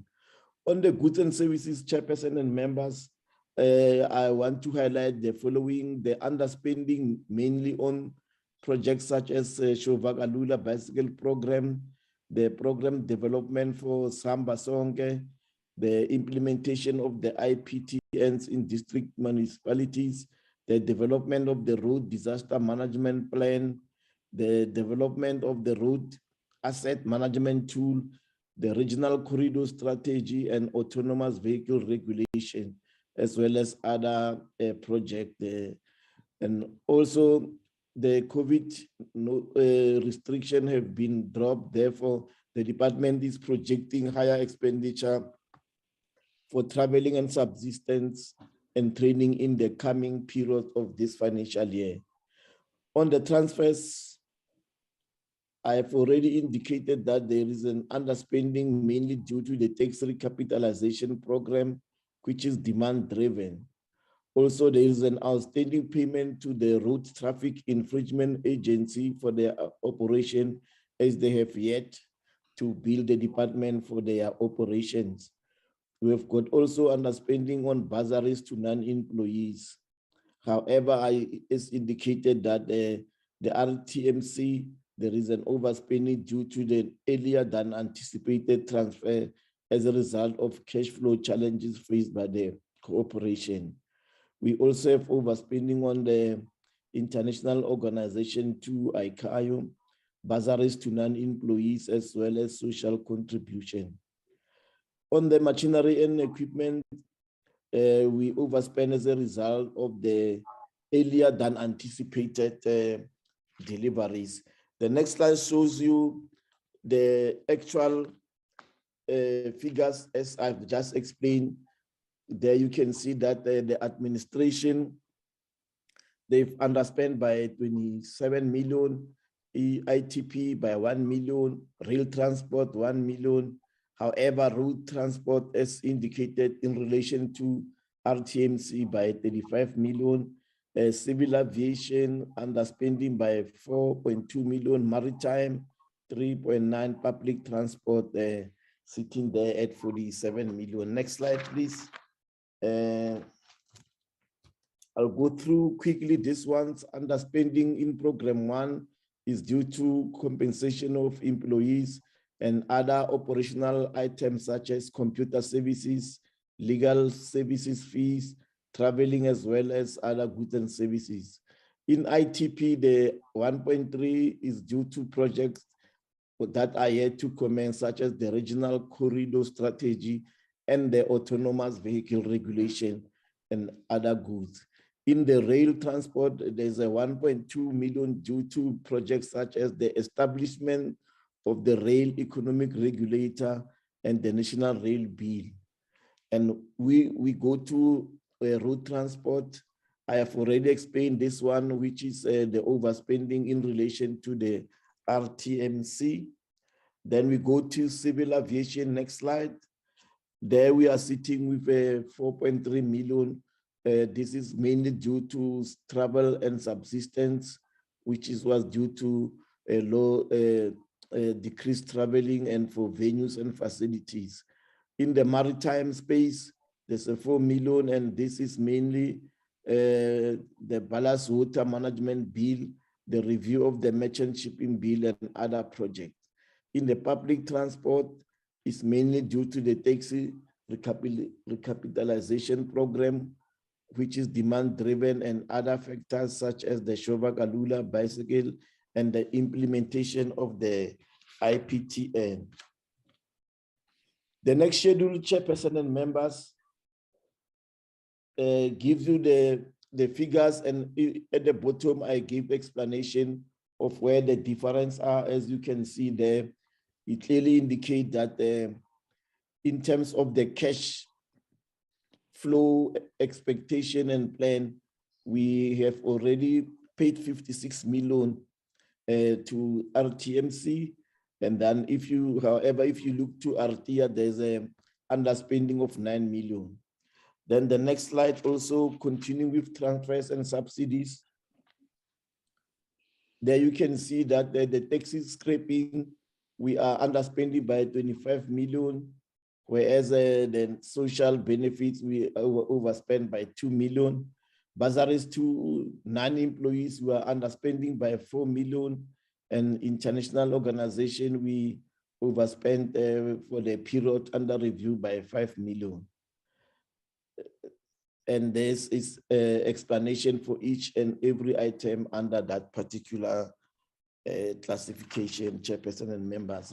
The next 3 slides, I'll just to highlight our main grant that we transferred to provinces. You can see that the provincial road maintenance grant, we have transferred 24% up to the first quarter. The next slide will talk to the public transport operation grant. Next slide, please. Yes, thank you very much. You can see that in total, we've transferred 18% to the provinces for the operation grant. And finally, the public transport network grant, which goes to those selected municipalities. Next slide, where we're talking about, yes, the municipalities which my colleague just touched on. And up to so far, we have not yet transferred at the end of June, because their first tranche of transfer start with their financial year in July, which will be shown when we report you the second quarter. Thank you, Chairperson. That will be our last slide.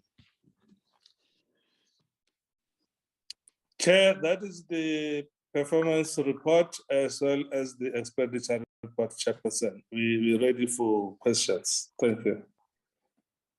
I like your state of readiness for questions, DDG. It's encouraging. Means you came very much prepared. Thank you very much. You did well with time. Colleagues, there it is. There is the full presentation. I now invite by show of hands those who would like to engage on it.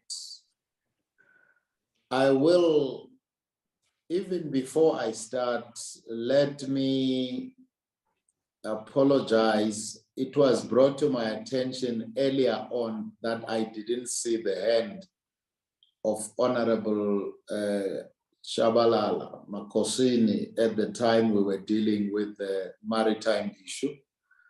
Please accept my apology. I'm sure what you wanted to raise, we can incorporate as we go forward. The lineup will be the following. Firstly, will be Honorable Makosini, followed by Honorable Nolu Chungu, followed by Honorable Ketamabala, followed by Honorable Lawrence McDonald, followed by Honorable Isaac Silo Seitrolo, and last but not least, Honorable Hunsinga. Okay, let's put in after Honorable Hunsinga, Honorable May. Yes, there are quite a lot, but I think let's see. Let's take all of them at the same time and see how we go. Honorable Makosini, you may proceed.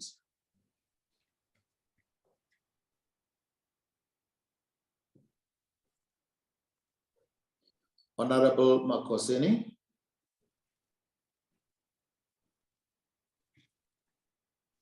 All right, let's go to Honorable Nolu Chungu. We will come back to him.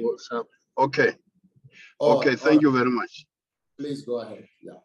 Yes, during the first quarter, the presenter said there were no trains that were bought. I want to know the reason why.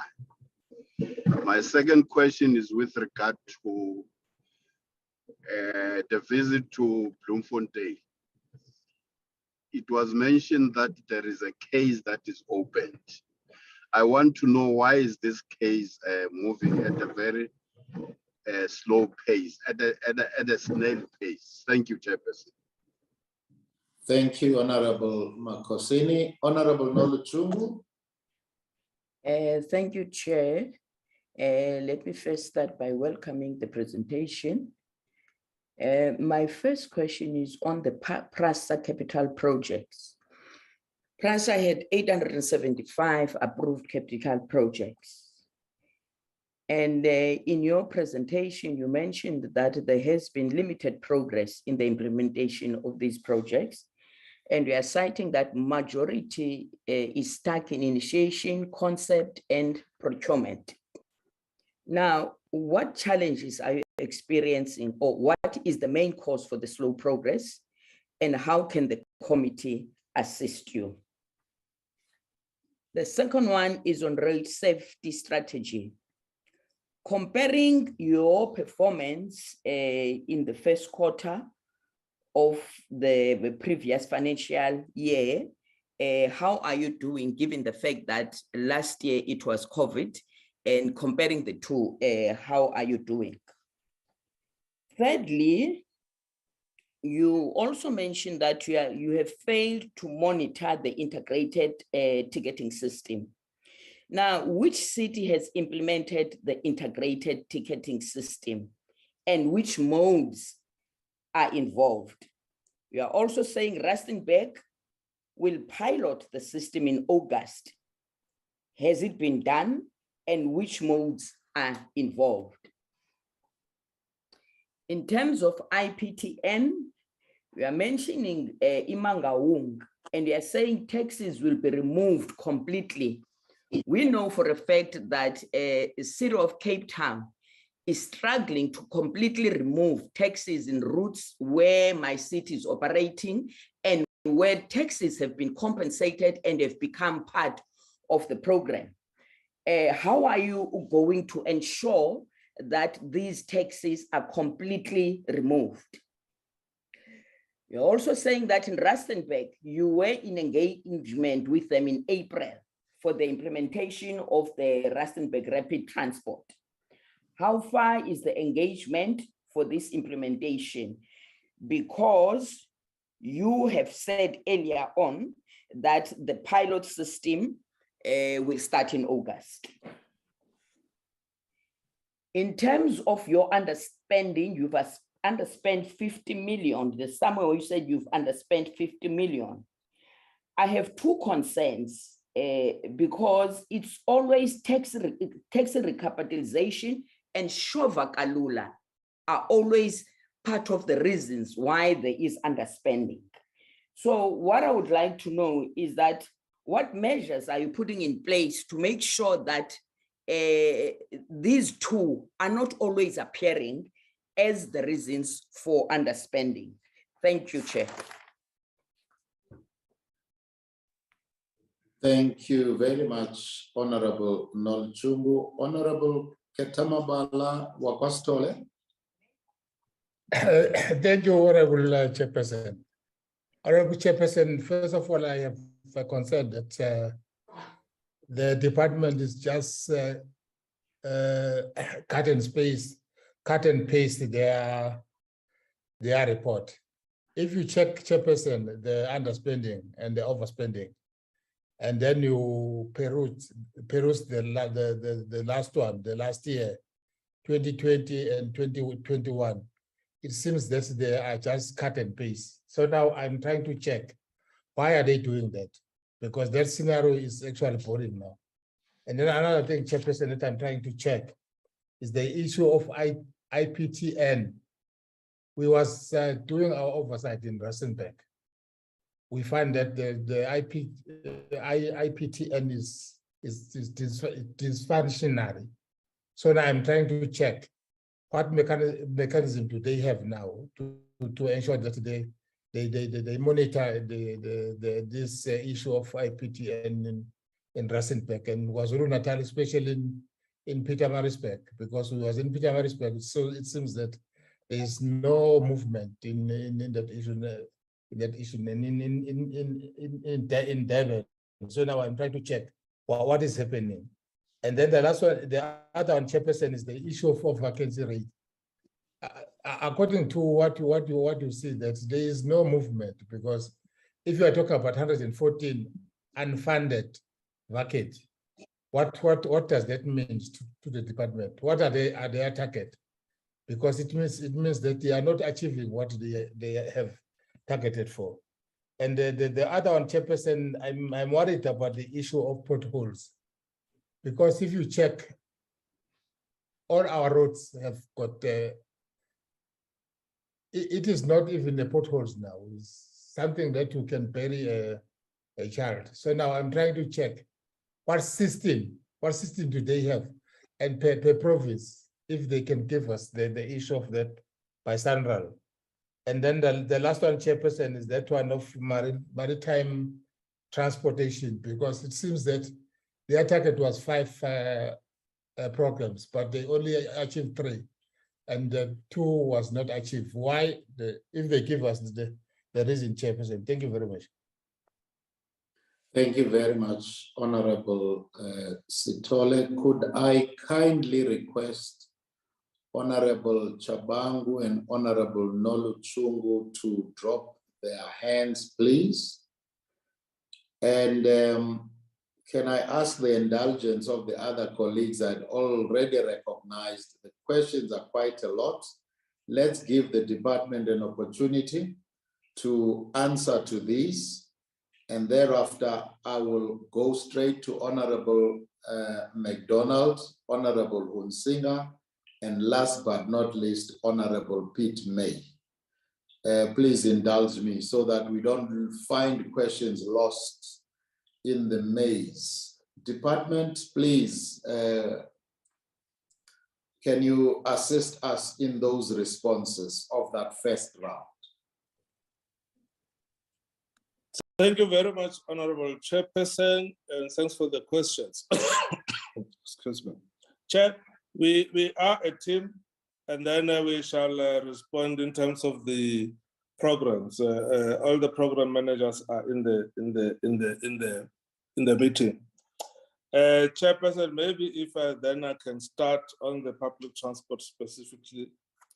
Then Dr. Sabisa will deal with the roads issues in terms of potholes and other related issues. Mr. Maluleke to DDG Rail will deal with the PRASA issues and other rail-related issues.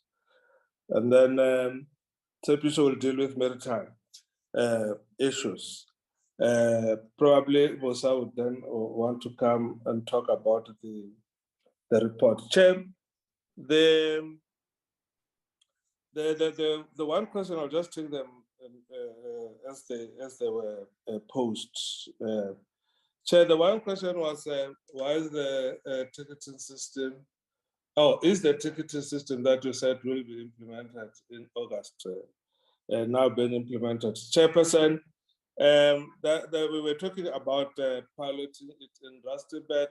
Chair, we can report to the committee that yes, Chair, Rustenburg was poised to start operating limited service in April, and they have already prepared and are on the verge of rolling out using the campsite, as you know, in terms of the other question related to the infrastructure there that is struggling to take shape. So that will be the issue around the AFS, and that also then talks to the issue of Rustenburg. Yes, we agree Rustenburg has got challenges, lots of challenges, Chair. And that is why after the oversight visit by the Honorable Minister, Chair, a decision was then taken that we put a forensic investigation onto the whole program.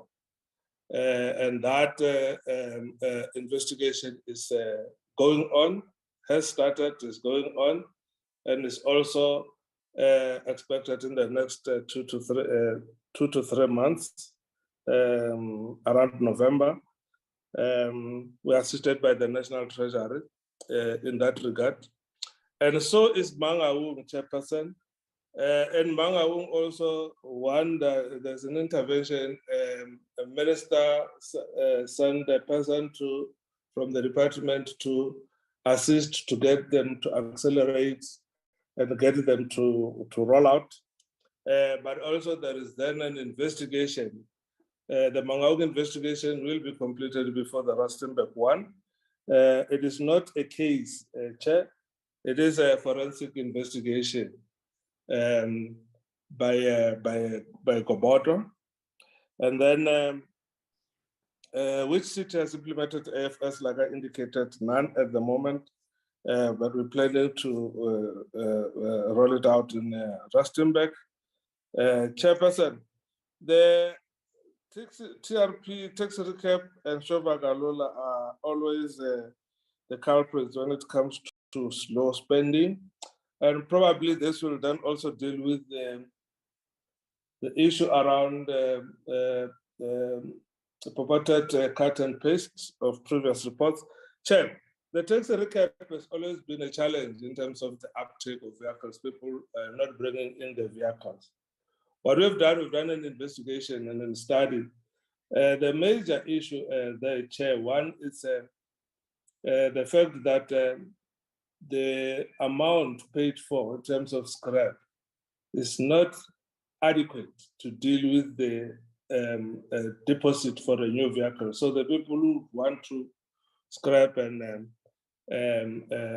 get new vehicles are unable to. Number two are people who do not have an operating license.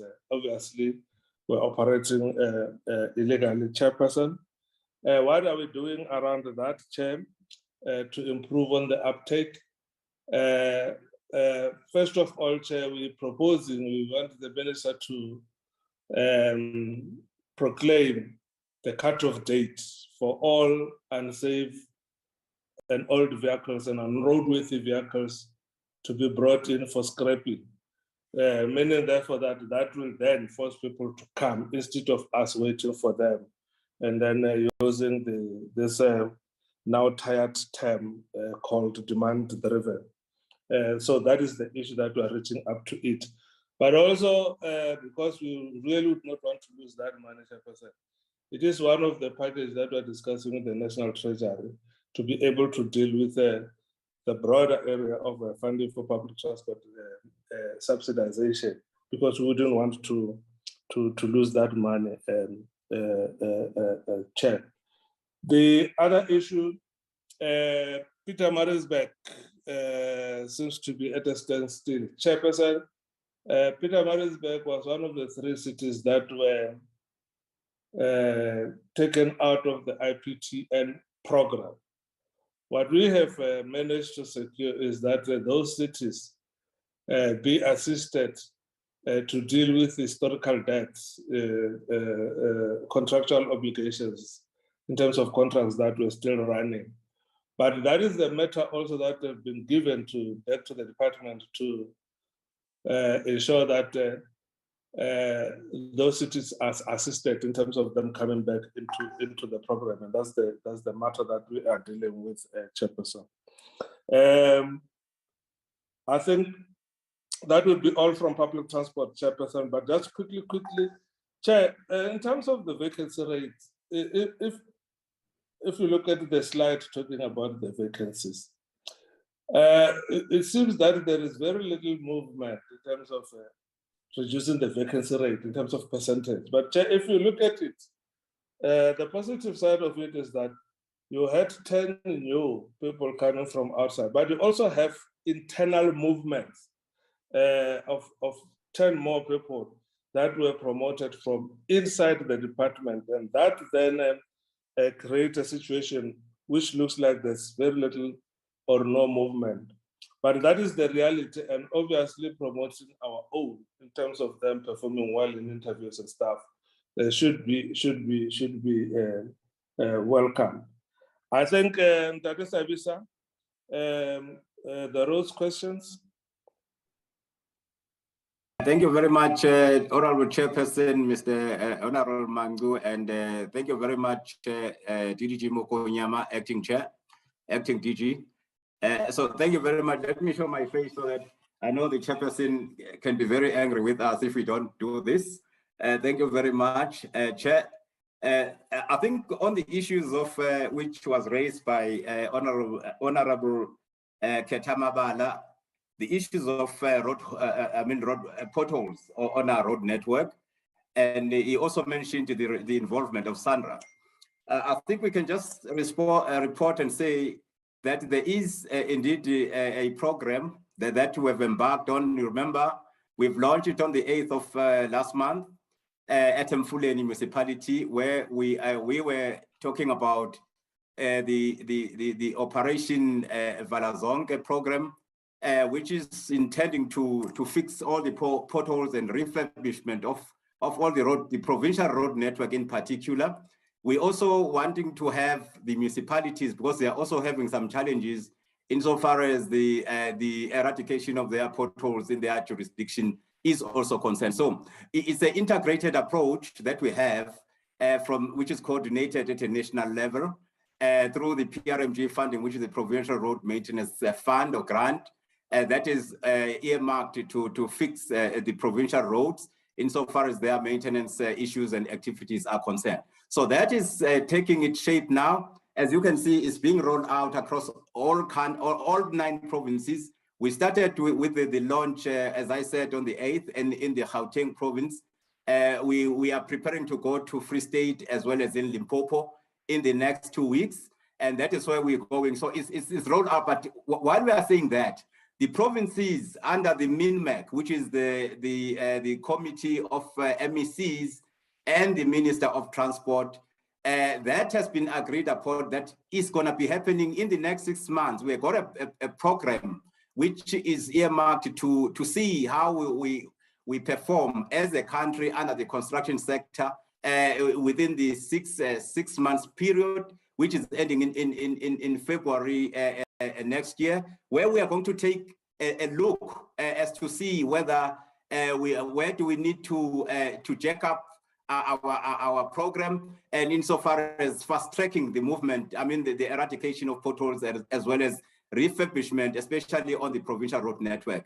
Sanral has been identified as the preferred as preferred entity, government entity, which has been tried and tested in so many instances in the rehabilitation and fixing and strengthening of the road network in South Africa.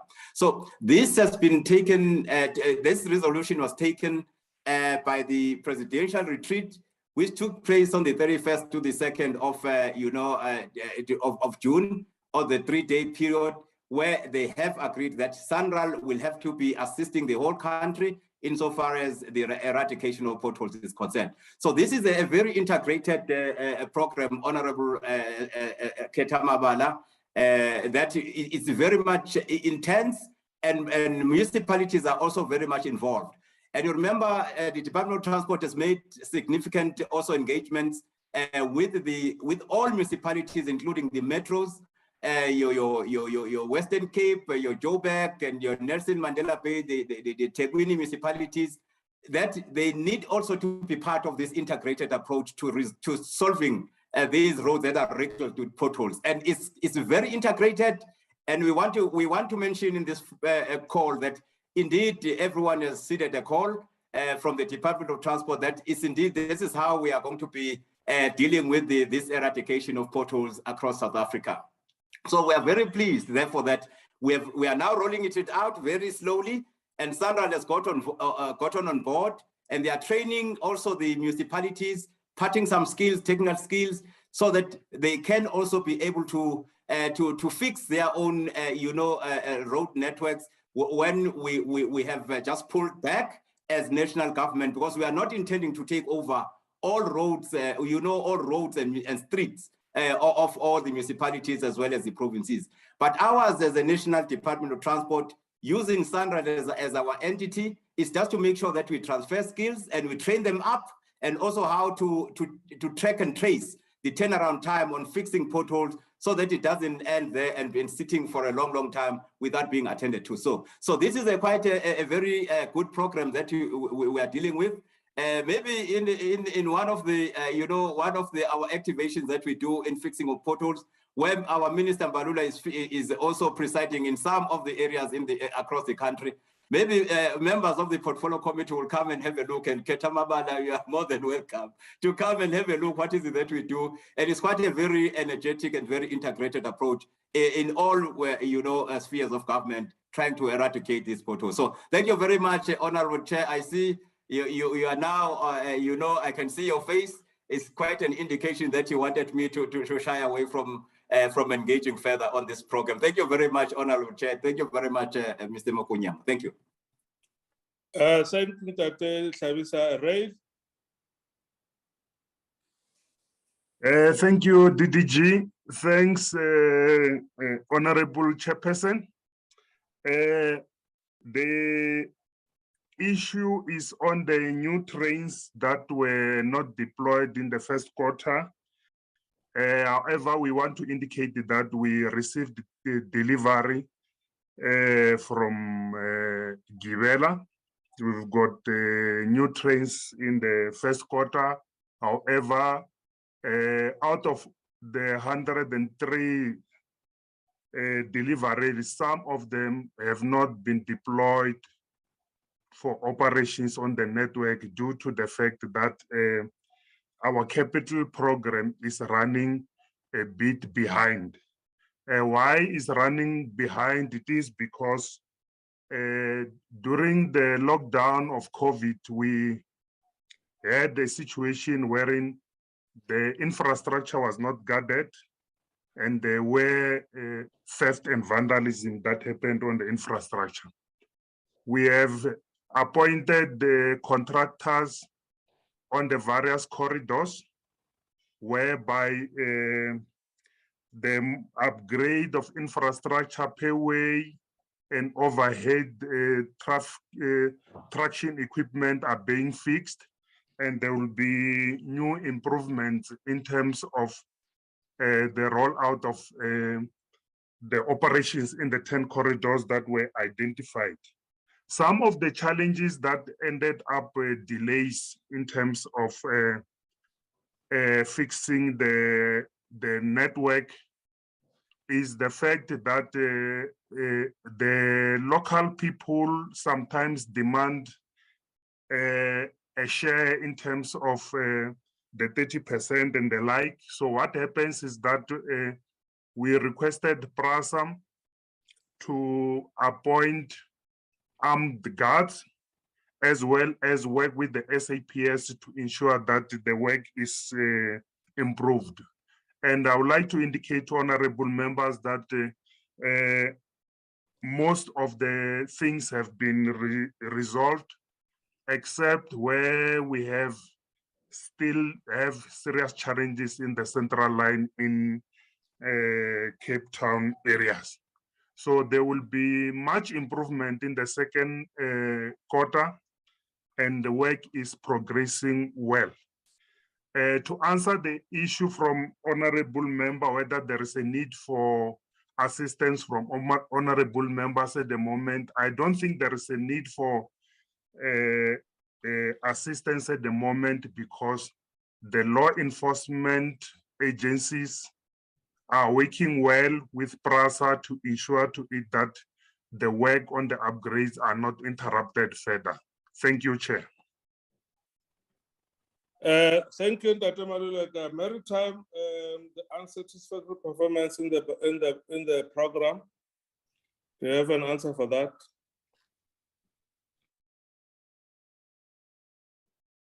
Thank you, Acting DG, and then thank you to the honorable members. We have not met the targets in full because we have got 5 targets and then we only met 3.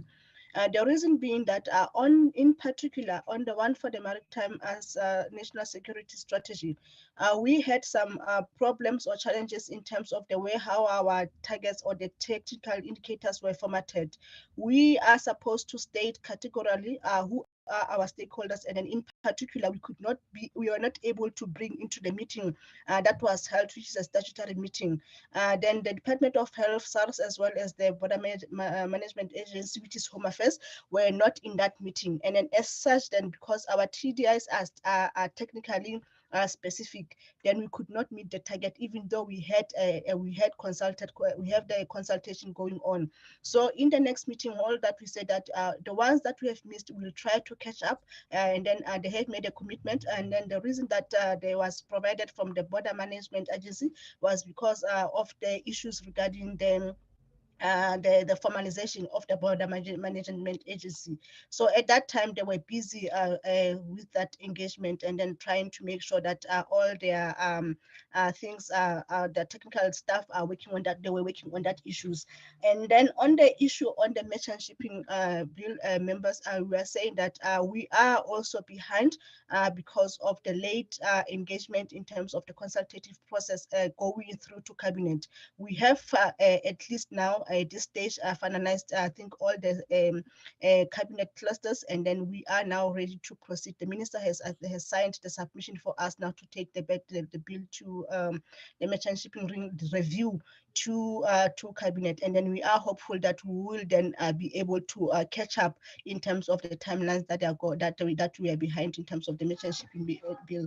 And we really need to finalize the bill or the review of the act because then it now is impeding on progress in terms of some of the enforcement and then some of the oversight that we have to perform as a department, as well as from the side of Samsa. So we are saying to the members, we are doing all that we can to catch up, and then we do hope that in the next quarterly report we will have improved. Thank you very much, Chairperson. The last 2.5, Chair, the fatalities did decrease as presented by 3.2% compared to last year, Chairperson. I think the test will be now that all the COVID restrictions have been lifted to see how the second quarter performs. Chair, why are we struggling to remove the taxes on the IPTN? Chairperson, we must remember that we target a phase that we launch in terms of removing and taking back the operating licenses, not necessarily on the entire route, Chairperson. But we must agree that there are still those that take chances. It's an issue around law enforcement. Chairperson, Shofagalula is a once-off procurement. Once we procure, we spend all the money and then it gets out of the picture. Lastly, Chairperson, I hear Tate Maluleka saying that not now in terms of assistance, but Chairperson, I'm sure that as the honorable members do oversight and outreach programs, they can definitely enthuse on the communities to take care of their infrastructure. Thank you, Chair. Thank you very much, Acting DG. As I take the next round of questions from colleagues, want to appeal to the department as we respond. Let's try and be precise and not prolong our responses. Your bureaucrats, your technical people, give the technical information and the response. We really will appreciate that without restricting what you want to respond to. And also in your presentation, CFO, you did mention that there were wrong figures when it relates to vacancies. A typo, you said there is a typo. So we would like you to please forward to us the corrected figures so that we can make sure that we compare it properly with the expenditure report. I now recognize Honorable McDonald, followed by Honorable Hunsinger, who will be followed by Honorable Pete May in that order. I will not interfere, colleagues. I will just let it flow. Chair, on a point of order. Yes, sorry, Honorable Sejolo, go ahead. Chair, I had raised my hand, but I did put it down so that I don't disturb the flow of the questions. My apology. Do you recall after who had I mentioned you? I do remember. I was due to come just before Honorable Chris Hunsinger, and Honorable Chris Hunsinger was due to conclude, and then Honorable May had raised that's fine. That's okay. So although you didn't tell me which rule you were rising on a point of order on, but your point of order is sustained, it will be Honorable McDonald, followed by Honorable Seitlolo, followed by Honorable Chris Husinger, and last but not least, Honorable Pete May. I will not speak after any speaker. I would like you just, once the colleague is finished, just follow through so that I save time also. Thank you, colleagues. Thank you, Chairperson. Thank you for the opportunity. Thank you for the department for the presentation. Chairperson, let me preempt my remarks with a committee resolution that was taken some while ago, that the department's performance targets should be aligned to, more aligned to service delivery. Then to this report, Chairperson, I want to the department to look at their rail transport. They say 100% performance level, 100% achieved. On their own slide, in slide 21, they say there at the last bullet, there has been a limited progress in the implementation of the capital program, as the data shows that the majority of the projects are stuck in initiation, concept and procurement phase.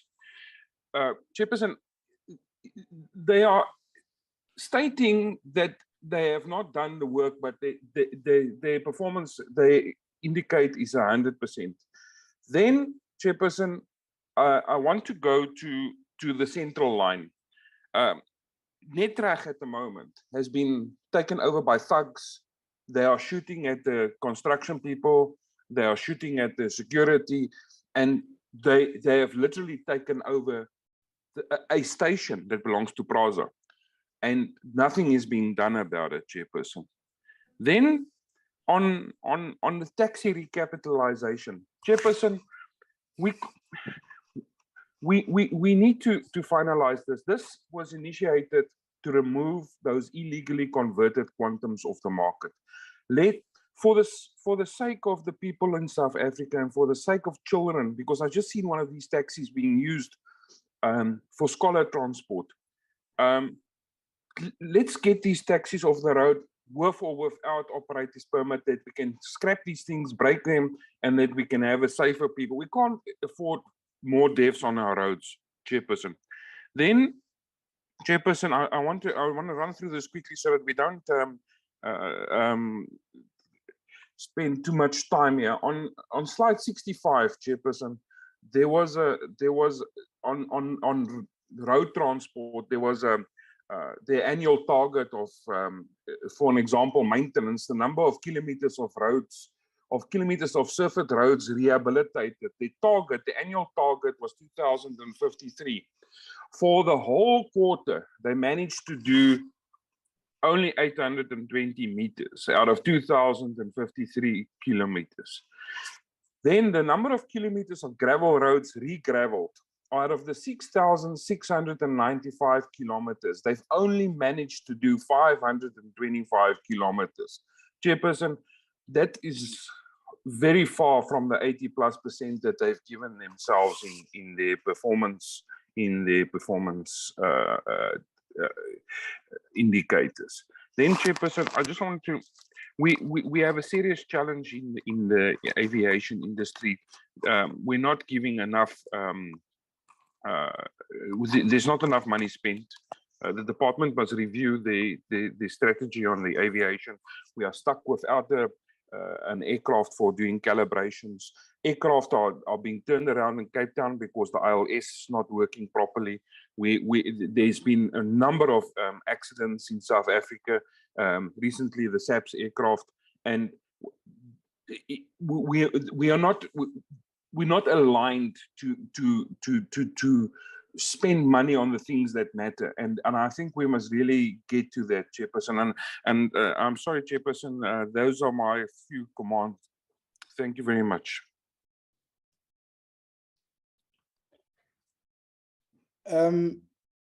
Chair, thank you very much. I do think that it is my turn.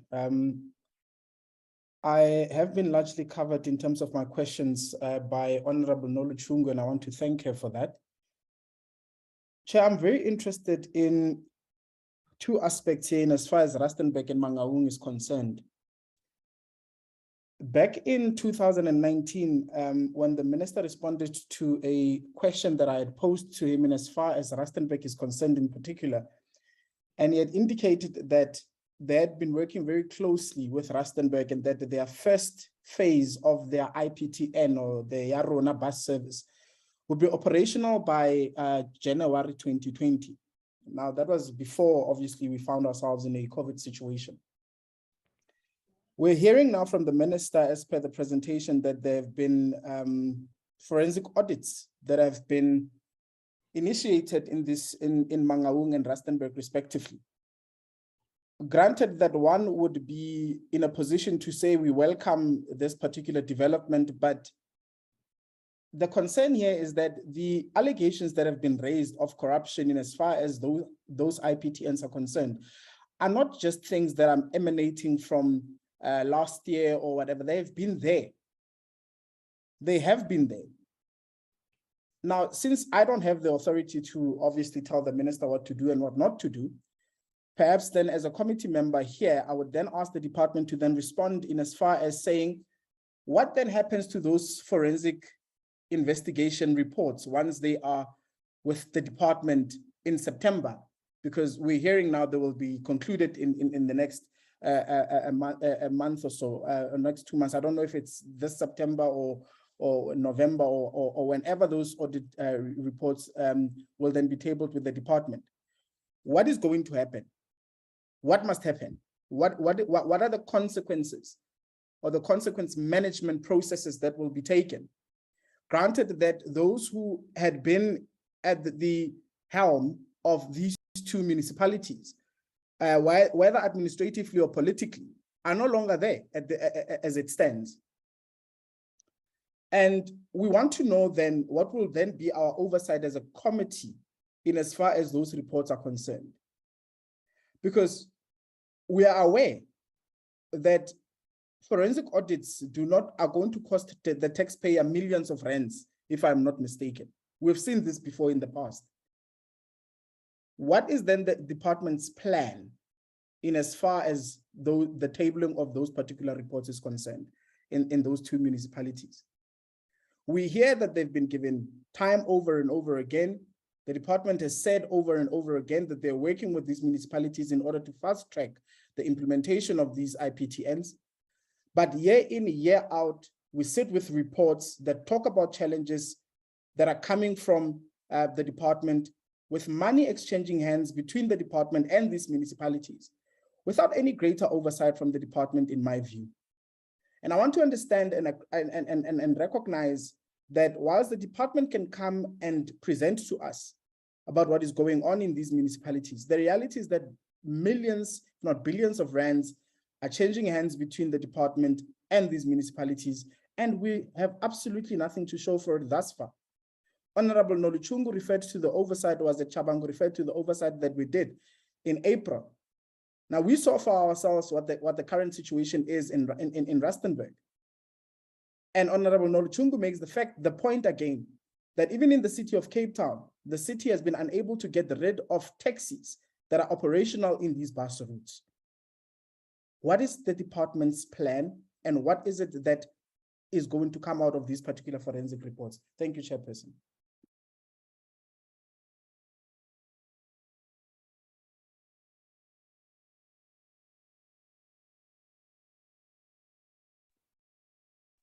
It's your turn, Honorable Unsinga. Yes, thank you, colleague. I appreciate it.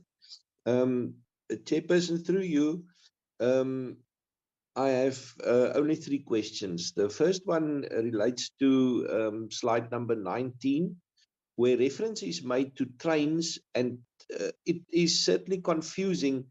Also, if the concept train sets is used. We were used to a configuration of a locomotive and a number of carriages, and that these carriages varied, and that therefore the application of the concept train sets would be different. So could we get some standardized form of expression and some protocol established in this reporting so that we actually can get certainty around how many coaches, to what extent has the capacity of commuters and passengers to use these implemented additions, how that would then increase on the capacity. This was in reference to slide number 19.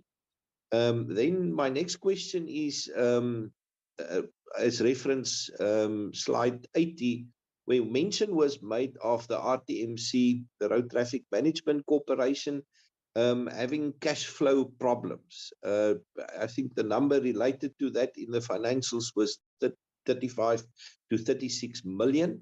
Can you give us some details on the particulars of this cash flow challenge?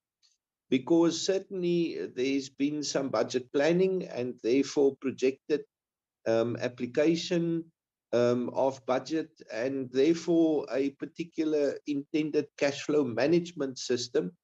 And where did things go wrong, and in what way, and what is the extent of this cash flow challenge? My last question also is on slide 80, where just below that point, a reference was made to machinery and equipment as a under and under an overspent column, and mentioned in particular was made, the phrase that was used there was that delivery of machinery and equipment was earlier than what was expected. So how does it work in terms of the supply chain management, where you order stuff to be delivered at a certain stage, and then for some other reason it's just delivered sooner and people demand payment? I just would like to get an understanding of that, and how you, within financial discipline and administrative order, how you would handle and treat that. I find it rather strange. Thank you, Chairperson. Those are my 3 questions. Thank you, Chairperson.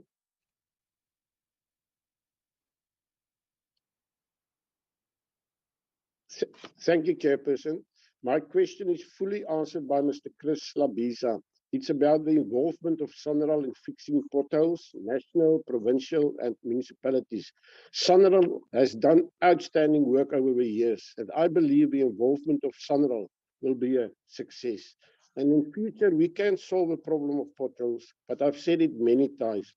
Don't wait till it's the size of a wheelbarrow. We must fix it when it's the size of a soccer ball. But I'm very positive. Thank you. Thank you very much, colleagues.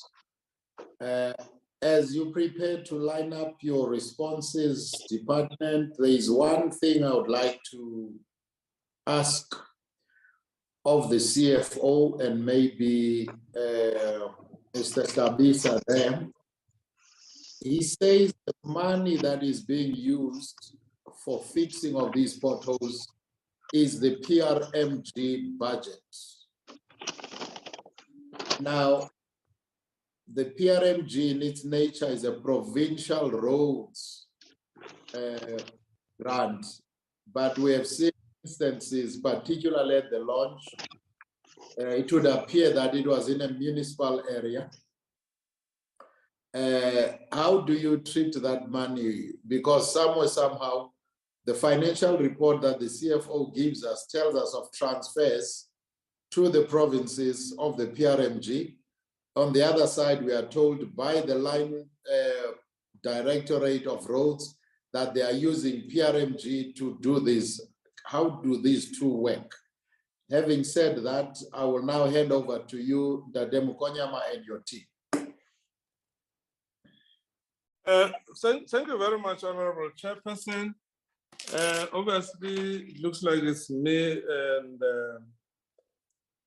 and the CFO, and then probably the other colleagues if they don't want to come in. Chair, Chairperson, on the TRP, like we are saying that I think the real answer is in the proclaiming the cutoff date. In that instance, you will be able to force all the unroadworthy vehicles in terms of age analysis to come in for scraping. Now, they will come in or they will have to be removed from the roads with or without permits. Those that are with permits, it is easy. They can then apply for the scraping allowance and so on and then be removed. Those that are without permits is a matter that we'll have to sit down and see how best we then resolve them.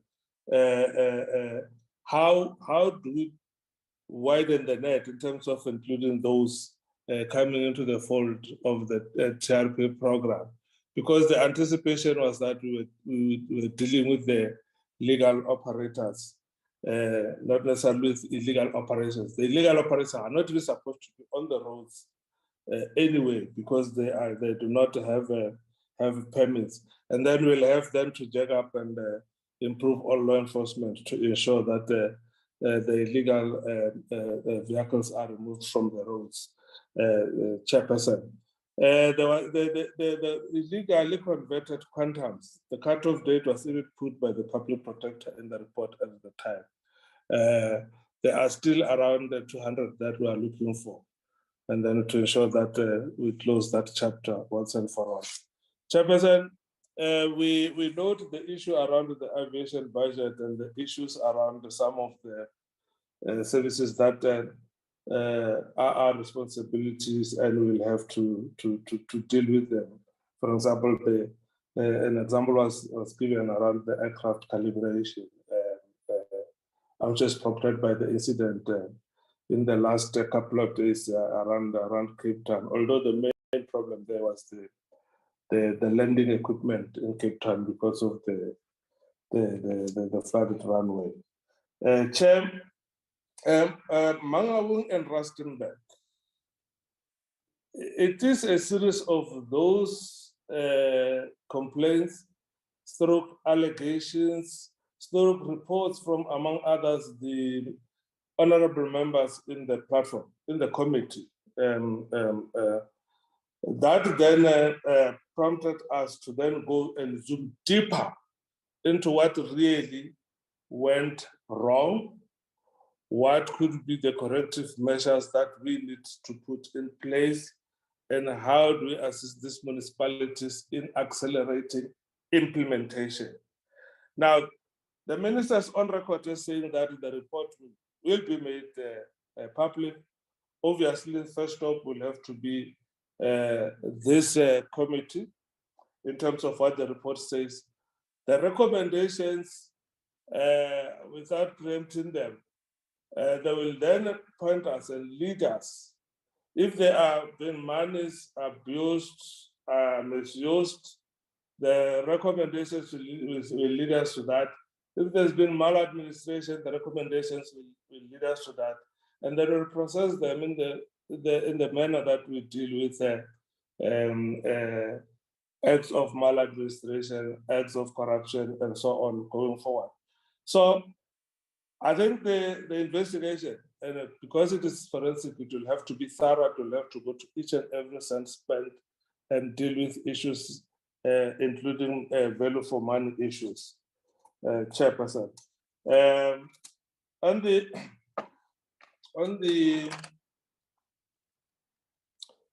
that then concludes the issues on aviation, and then CFO. I think the quite a few questions around the clarity on the cash flow at RCMC machinery and equipment, and so on. And then Dr. Maluleka will have to come back again to explain the concept of locomotives plus coaches vis-a-vis what we now call a full train set.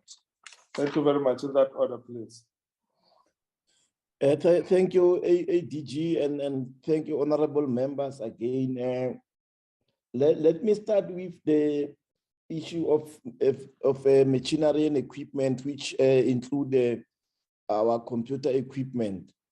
During COVID last year, when we were ordering computers, the lead time to deliver those computers, laptops, and so on used to take close to 90 days. But however, during the current quarter, when we ordered those particular laptops and desktop, we were able to receive them, within the period of about 30 days. And as a result, we have to settle those particular invoices for the equipment that they have delivered, the chairperson and members. And it is because on our planning side, we were still using the lead time that they experience in terms of manufacturing, which most of the items are imported from abroad. Then when I come to RTMC, chairperson, our RTMC does not receive 100% grant from the department for their operations, chairperson and members. They do generate income which they receive from the provinces and from the municipalities in relation to the INATIS transactions and so on.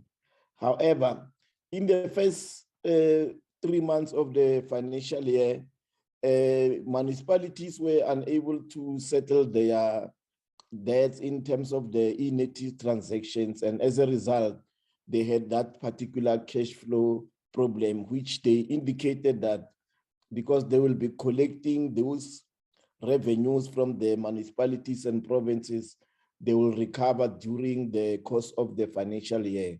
And as a result, for them, in order to meet their monthly obligation, they requested the department to transfer earlier their allocations, which is transferred 4 times in a financial year. So we had to put forward some of their transfer to earlier based on that request and motivation, chairperson. And in relation to the pothole patching, the understanding that Sanral is offering the technical expertise in terms of the pothole patching. However, as in relation to the PRMG chairperson and members, because this is a conditional grant, in it, one of the conditions for the provinces is the blacktop patching, what we call the blacktop patching stroke potholes. Therefore, there is a special allocation in all the provinces to actually address the issue of the potholes. So basically, is that the provinces have got the allocation to spend on potholes, and Sanral is bringing on board those technical expertise of identifying and reporting of potholes into a centralized information system. And perhaps Ntate Tlhabisa can even explain further as to what the app can be used for. Thank you, Chairperson and Acting DG.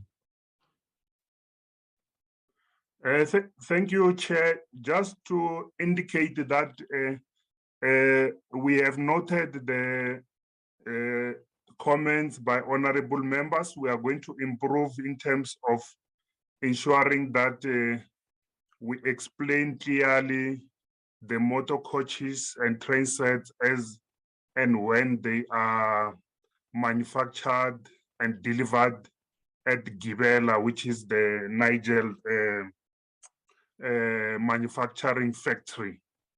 And we will improve, Chairperson. Just wanted to outline that. Thank you very much. Honorable Chairperson, and then lastly, there was an issue around targets not aligned properly to service delivery. Chairperson, in terms of the structure of the report, and we have on targets as a department in terms of what we do. In the majority of it will be policy related to, policy strategies, guidelines, and so on, and also matters of oversight. And then you are then going to have what we call consolidated targets from our entities, SOEs, and the people that we make transfers to. And those are the issues, and in terms of the numbers that come from firstly the SOEs and also then the municipalities. Now, we will try and align our targets in terms of the also talking to the consolidated targets, but in their own right as the accounting authorities, Chairperson, they'll also have an opportunity, I'm very sure, of coming to present to the committee, and then they will have to account for these numbers that have been given, and we get from them. I think we have dealt with all the answers. Chairperson, I think the CFO has noted the issues around the typo on vacancies. His slide says 25, and then the actual number is 21. Thanks. Thank you very much, Ndate Mokonyama. I think, colleagues, we will leave it at that. These quarterly reports are things that really will always raise more questions than answers, but it is what it is. Honorable Noluchungu, I see your hand is up. Thank you, Chair. I thought you would allow a space for follow-up questions. Due to time, I really didn't think, I had hoped so also, but the time just went very fast in the responses. But because you are on the floor, let me allow you to do that, please. Okay, thank you very much, Chair. I might have missed it, but if I have missed it, please pardon me. I haven't, I think they did not respond on the PRASA Capital, my very first question on PRASA Capital projects, that there has been limited progress in the implementation of those projects. And then secondly, I would leave the third one, but the second one that I think it's important was the proposal to the minister to put a cut-off date on the tax recapitalization program. Now, what I would like to propose is that the department mentioned that they don't want to lose that money. I want to propose that they seriously consider transport for people with disabilities, because it is not mentioned anywhere. And the then deputy minister had acknowledged and agreed to put it in the program. But I see nothing is said about transport for people with disabilities. And it is something that it is lacking across the country. People with disabilities are not being provided the proper transportation. Thank you, Chair. Thank you, Honorable Noluchungu. I will allow the department to respond specifically to the PRASA issue. On the other issues, without responding for them, I want to remind colleagues that when we deal with the first quarter, whatever quarter report, we are dealing with something that they would have put on a target, that we might have had an opportunity at the APP level to introduce. So some things might be things that they can respond to, but might not necessarily be directly linked to what they are presenting before us now. But obviously, colleagues, members are well within their rights to raise all these issues that they are raising. But I think as a committee, we must at some point reflect and say, these things that keep on rising along the way, by the way, while we are getting a first quarter report or whatever, how do we treat them? I think it's something that we might as a committee want to reflect on so that none of these very important issues fall between the cracks. And Adema Kanyama, that specific request by Honorable Nolchungu on the PRASA capital project, can we get a quick specific response there? Then we will move on. Honorable Chair, I think we dealt it, and probably that's where you even said that we're spending more time. Chairperson, like tied it up also with the train sets at the factory, that we have not deployed the trains because the infrastructure was not ready. And the reason the infrastructure was not ready was because the majority of it was vandalized during COVID because it was not guarded. Now, part of the measures was that PRASA would increase capacity in terms of security at the stations while they are being refurbished and waiting for the train sets. And in doing that, Chairperson will then be in a position to deploy more train sets onto the priority corridors. He even said that we might not even need assistance from the committee now because we have deployed even law enforcement. I even came back to say, look, we will welcome any assistance, including that when the members do own outreach, they then can encourage the communities to preserve their own infrastructure. That's why it's when we were dealing with that part, Chair. Thank you. Thank you very much. I hope it does bring a little bit of comfort to Honorable Nolchungu. These questions are always, as I say, very difficult because members, you can hear they are frustrated about what they see on the ground compared to what they listen to in meetings such as this. But I believe we are making good progress. So colleagues, that brings us to the end of the DOT presentation on its first quarter report. And I want to thank the department and the minister in absentia on that presentation. We then move on to number 3, as I request Honorable Nolchungu to lower her hand, please, so that I don't mistake it for a new hand. We will go to the deliberations on the rail safety bill, which we already embarked upon, but there was some agreement of some public hearings that needed to happen. And we will now get a high-level presentation as to what is being proposed for members to consider. I'm aware that Ms. Carlse is experiencing some challenges of a technical nature.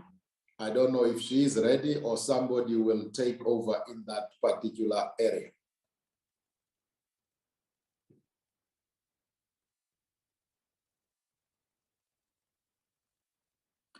Advocate is there. All right. Hello, Chair and members. Members, the proposed location list was sent through by Ms. Carlse. I just tried to draw up a few proposals for members to consider. The way I went about this was to look at the statistics that we've received from the Railway Safety Regulator in their State of Safety reports. And in this report, we could see that Gauteng, Western Cape and KZN provinces were those with the highest volume traffic and were also the largest contributors to rail incidents. Members would have seen their percentage-wise, Gauteng was the worst for collisions, the same on derailments. In level crossings, we had the Northwest, KZN and Western Cape that contributed 53% to these occurrences. Persons struck by trains was in Gauteng, Western Cape and KZN, where there was 72% of this. Platform train interchange issues, we also see those. And quite a number of these were in KZN as well. And then there was also an indication of railway security issues, and they had specific stations that they listed there. So what I attempted to do for members was to put this per province. So members will see here in Limpopo, I indicated here the cities that we could possibly visit with specific sites, and then we indicated whether it's because of an incident that was there or the area of interest. So at Beitbridge, it will be freight. Louis Trichardt is passenger services. Modimolle and Bella Bella was for cable theft issues, and Polokwane is also freight train, freight lines. For Mpumalanga, we've got Impala and Hector Spruit. There was an incident where there was 26 fatalities in 2012. Komati Poort is a freight line. Witbank, freight and passenger. Ermelo, freight. Delmas and Piet Retief is cable theft. And then in the northwest, Rustenburg, the Impala mine, level crossing incidents.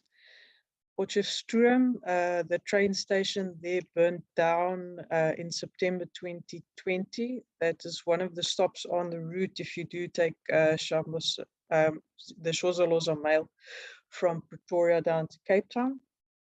In Klerksdorp, there was cable theft. That's also mining and passenger impact. Then in Gauteng, quite a few more stations and incidents. Tshwane and Johannesburg. Options there are Gautrain, where there was some palisade fence damage, a fire at a transformer, and a collision in 2020-21. I think that was a shunting collision. It was not necessarily with passengers on the train. What I proposed, for example, for Gauteng, when we have a situation where we are in a metro, we have quite a few services interlinking. We can consider the Park Station, where you will have Crossrail Metro Rail as well as Gautrain. You will also have other modes of transport there. If members want to look at the safety situation there for passengers to transfer from trains, obviously, to other modes. And then the other option is obviously Tshwane Central Station, where we also have the metro rails there, bus services, and Gautrain stations. Then the smaller stations is Hercules, Olifantsfontein, Brakpan, and Dawn Park was where there was cable theft issues reported. Then in Germiston, Germiston and Kurusport was for the Blue Train incidents, where there was a 19 empty coach derailment in November 2021, and then a wagon that caught on fire in February 2022. There was also recent reports that the Blue Train will start running again. So that is under Transnet. Then we have Soshanguve. There was a metro rail train set collision outside the station in January 2022, Vanderbijl Park. We have ArcelorMittal operations having been impacted by poor freight rail services. That was in March 2022. Steel and iron ore in Gauteng, transport by rail is very important. And if we look at rail safety, that will also link in with some of the obviously safety of transporting the freight, but also safety for crossings and rail crossings. Then Boksburg train stations in the east and Dalmore, there was some vandalism of stations there in December 2021. Free State options, we've got Geneva railway crossing. There was an incident there in 2018 where there was 24 fatalities and 263 injuries. In Bethlehem, on the rail line at Kransfontein, one vehicle collision with a train in May 2022. That was a Fortuner that tried to bypass traffic. And he thought it was going to be a good decision to actually drive on the rail tracks. But that did not end very well for the vehicle. And Maseru, the Maseru border gate level crossing, there was some incidents there with level crossings. The same for Tabanchu, same for Botawil, Viljoenskroon, Welkom, and Henneman. And then there's other options for Kroonstad, for freight and cable theft impact there, Bloemfontein, passenger as well as freight, and then Zamdela, there was cable theft. KwaZulu-Natal, again, the option there, Durban Central Station and the port terminals, if we want to look at the impact that flooding had on these rail services from a safety perspective, as well as the running of the passenger lines there. And then Empangeni had some cable theft. Bulgowan Nottingham Road next to the R103, there was a goods train derailment in July 2022. There was 2 injuries there reported. Ladysmith, Pietermaritzburg, Durban and Richards Bay, mainly freight, but the others as well for passenger. Members did see in the visit to Pietermaritzburg that those passenger lines were stopped and the station was not really functioning, so it will not really assist in feeding into integrated transport. Then for the Northern Cape, we've got the R as well, that will link up for freight and long distance passenger services. Kimberley, again, freight and passenger services. There was also cable theft impacting operations there. And Uppington is also an option for freight. Eastern Cape, we've got East London, Gqeberha, and Adelaide. At Adelaide, there was the coach derailment of the medical services train on 19 January 2022. That's Transnet service. And then for the Western Cape, Cape Town Central, also again proposed because we've got a few modes linking in there. It's one of the busiest stations. You can also look at some of the harbour lines going, transporting the freight from the harbour into inland areas. And then obviously Pinelands also had some cable theft issues. Kalk Bay, there was the Kalk Bay level crossing incident in May 2022. Kalksteenfontein, central line cable repairs. There was 2 PRASA workers shot by cable thieves in June 2022. Beaufort West will be a freight and passenger line. Worcester is a freight and passenger line. And then Saldanha is mainly a freight line. So members will see, we've added quite a few cities here as options for members to choose from. Based on past experiences, Valerie indicated to myself as well as how other committees work, they normally pick 2 to 3 cities per province. And then members will be able to just guide us on where they would like us to focus for that provincial oversight for the railway safety bill. So Chair, that is just the document and the presentation for members to just give us their views on where we need to focus for these public hearings. Thank you, Chair. Thank you very much, Advocate. I've been listening to you very carefully. You use the word provincial oversight, then use the word public hearings. And may I remind members that we are talking about public hearings in particular. And I think the exercise was trying to say, this is where more interest, because you want to go where there would be more interest and get more people to participate. But that is what it is, colleagues. Can we have any questions or anything you have?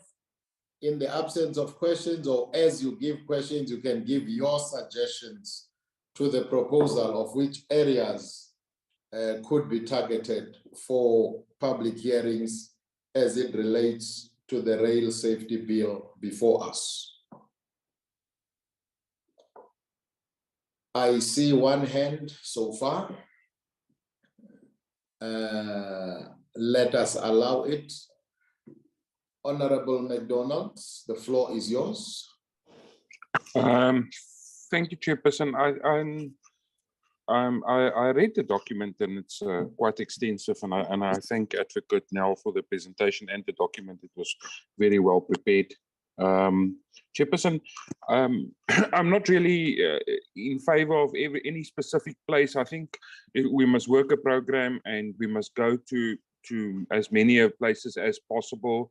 Definitely, I think one of the places that I would like to see and where we do public participation would be at Beitbridge in Limpopo, and the other one would be I think in the rural areas of the Free State where we can do public participation, because I can see the Free State's become a habitual contravener of level crossings. I see most of the incidents of level crossings were in the Free State.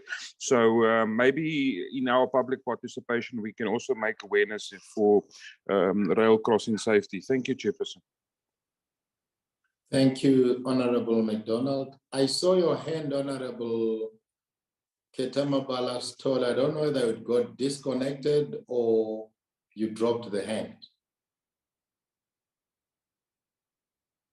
Thank you, Honorable Chairperson. I think, no, I think it was a mistake. Okay, all right. Okay, yeah. Thank you. All right, Honorable McDonald is going for, colleagues, we need to identify 3 areas per province. So we do need your comments. Let's not kick to touch and say, let the team do that. What you were given are possible considerations in identifying those areas. Honorable McDonald has identified Limpopo,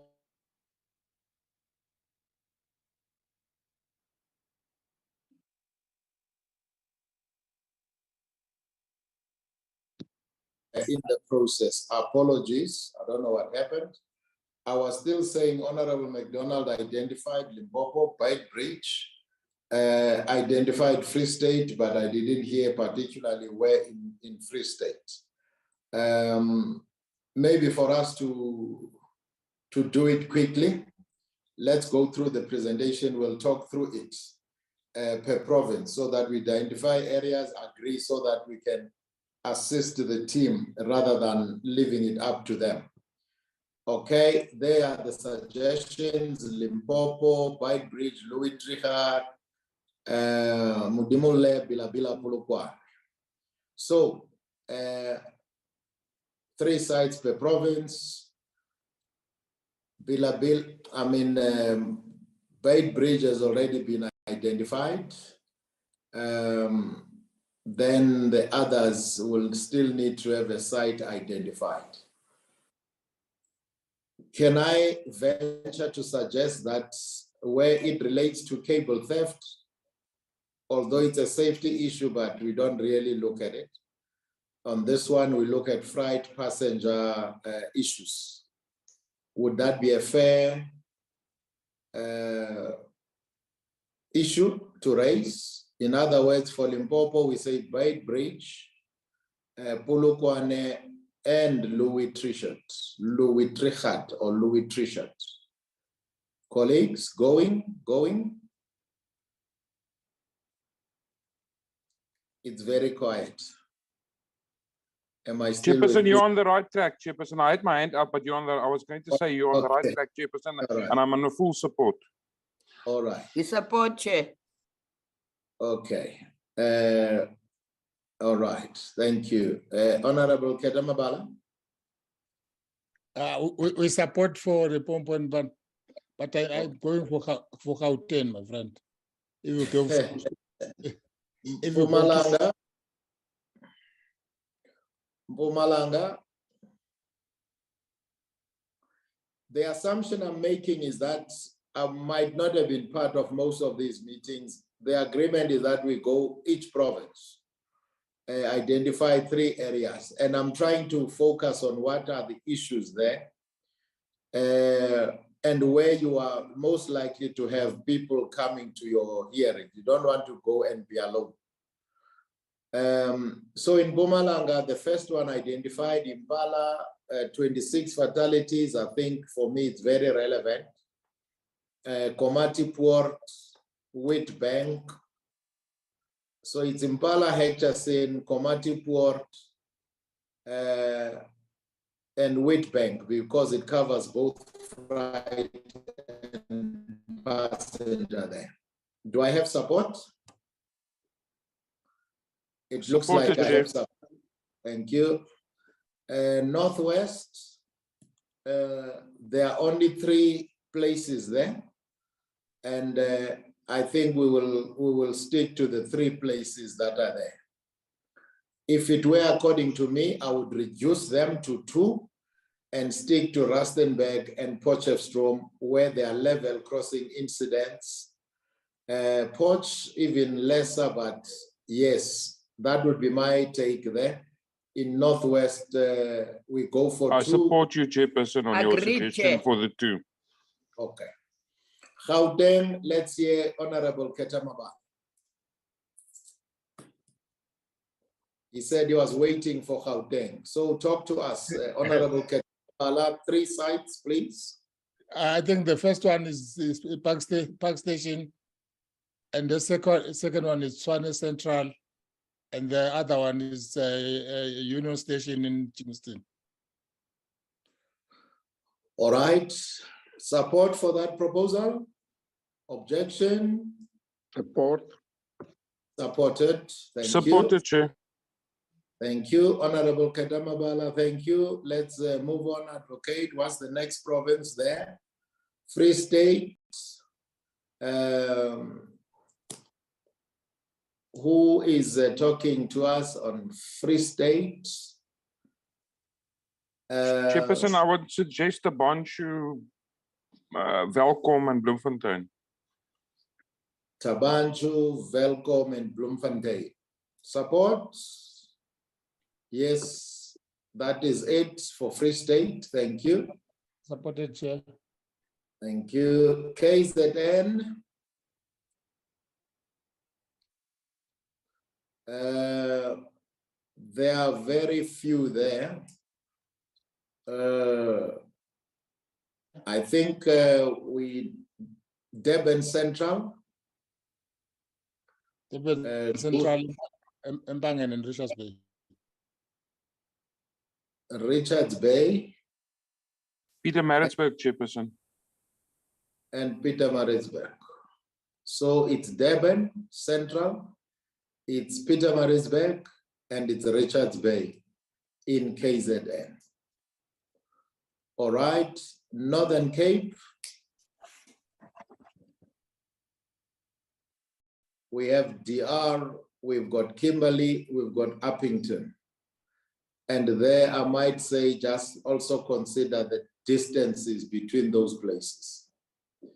Chairperson, if I can make a suggestion, just the R and Uppington, because the R is the main connection point of the freight between Namibia and South Africa, and also between the provinces to the Western Cape. So it's quite an interchange there, and there's a lot of rail movement there, and then maybe Uppington for freight. But it's up to you, Chairperson. I was suggesting those 2. No, I don't agree. It's up to me. It's up to us, but I take your suggestion. Northern Cape, the suggestion is DR and Uppington. DR and Uppington. Agreed, Chair. That is what it is. Thank you. Eastern Cape, we'll invite Honorable Pete May there. Is London, Kaberga, and Adelaide. Only 3.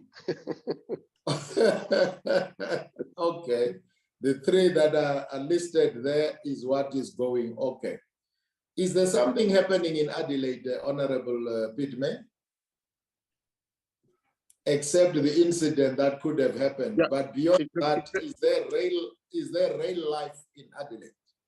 Not really, Chairperson. It's situated between East London and Port Elizabeth, so we'll have to travel by bus. But that's no problem. Okay, all right. That's Eastern Cape as presented. Western Cape. Western Cape. Is there more than what is there? Yes, there there should be is. 5 Can here, I Chair. say? Okay, Yes, can I please. suggest that we include Kaelicha Okay. instead of Pinelands? Pinelands.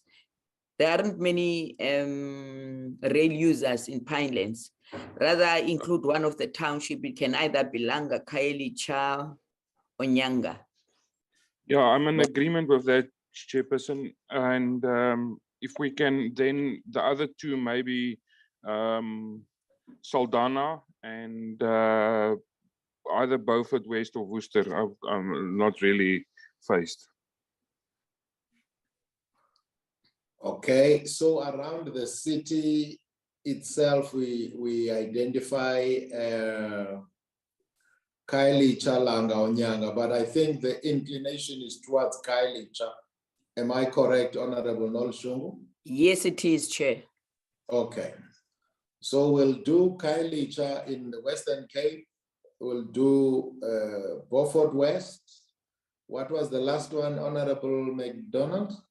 Saldanha, Chairperson, Saldanha. Saldanha. All right, those will be the 3 in the Western Cape. I think we are done unless we need to do Namibia. Honorable Kedamabala, is that a fresh hand or is that an old hand? I know, no, it's the old hand, Chair. All right, thank you, colleague. All right, have we addressed it fully, Advocate Nell? Is there anything that you needed us to deliberate on here that we might have missed? Chair, I think we'll just need to hear from Valerie regarding the possible dates, but these cities will now allow us to finalize and submit the application to House Chair, as well as the budgeting and road transport for some of these areas. And then we'll should be able to know, but I think Valerie did mention that I'm not sure if it's going to be moved to October or November. So we just need to get the date information and then members' availability, obviously, once she has the dates, Chair. Thank you very much, Advocate. The indication is that it will certainly be after the BRRR. So immediately after the BRRR, I think those will be the dates. But as the dates get refined and the submissions are made, obviously the members will be kept up to speed of those things there. Thank you so much. I appreciate it. All right, colleagues, before we go to the last point on our agenda item, at the beginning of the meeting, Honorable Hunsinger raised the issue. There were 2 issues in particular: the issue of the road accident fund, annual report or the process thereof. He gave a full background as to what happened, and the members are aware of, would have received now, as we had requested the Secretariat to give you, have since received a letter from the AG concerning that. And I had indicated that we would like some input from both advocate on the legality and the process. But the reality, in summary, is that according to the AG, the reasons that were put forward by the Road Accident Fund have not been accepted, and therefore they are continuing. And so we need to understand what are the issues there that we need to attend to. Did members receive the letter, copy of the letter addressed to the chairperson from the AG? Chair, I can confirm that Yes, we we received received it, Chair. the Yes, letter. we received it moments ago. Okay, thank you very much. I guess the reason obvious, okay, there it is being binned there. Advocate Nell, can I ambush you, please? What then are the implications in line with what was raised by Honorable Hunsinga earlier? And what is it that the committee can or should do? Maybe can is what you can input on, and what the committee would like to do. I would invite the colleagues, having given us in summary what the implications are in our work on this letter. I hope that ambush you can tackle. You are capable, advocate. Thank you, Chair. It's not an ambush at all. Chair, members will recall that at the beginning of the year, there was also a letter from the AG when they highlighted their outcome of last year's RAF annual report, because they did an audit, but obviously it's not the final published annual financial report from the entity itself, but the AG had their view. And that view is then the view that is taken into dispute, and they are in a mediation type phase with Treasury, relating how they do their calculations and how they are seen, because the Road Accident Fund indicated that there was a bit of a issue in terms of how they are seen as an insurer instead of a social system, almost like SASA. But Chair, what I would suggest, if we follow the same approach that we had last year, where some of the entities did not submit their annual reports yet, but the AG presented their findings in any event to the committee, we could see a similar situation here. I just want to go down the letter. The main focus of the letter is obviously the Road Accident Fund for this letter, but there was a communication as well that there might be a delay. I just don't have that letter here now to show to members. Just going to close this. Stop sharing for now. I can Chair, talk there was also open in front of me. Members would know that normally before the annual reports get tabled, there's a one-on-one meeting with the chairperson and AG's office on those audits. So that meeting was scheduled for the 12th of September, next week, Monday.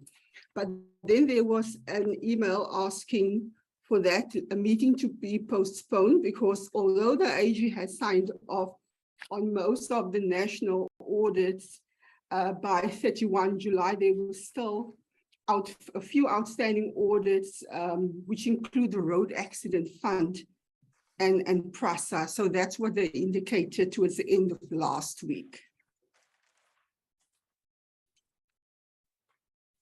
Yes, Chair. So then I think, as the committee did last year when there was a delay with RTIA and RTMC,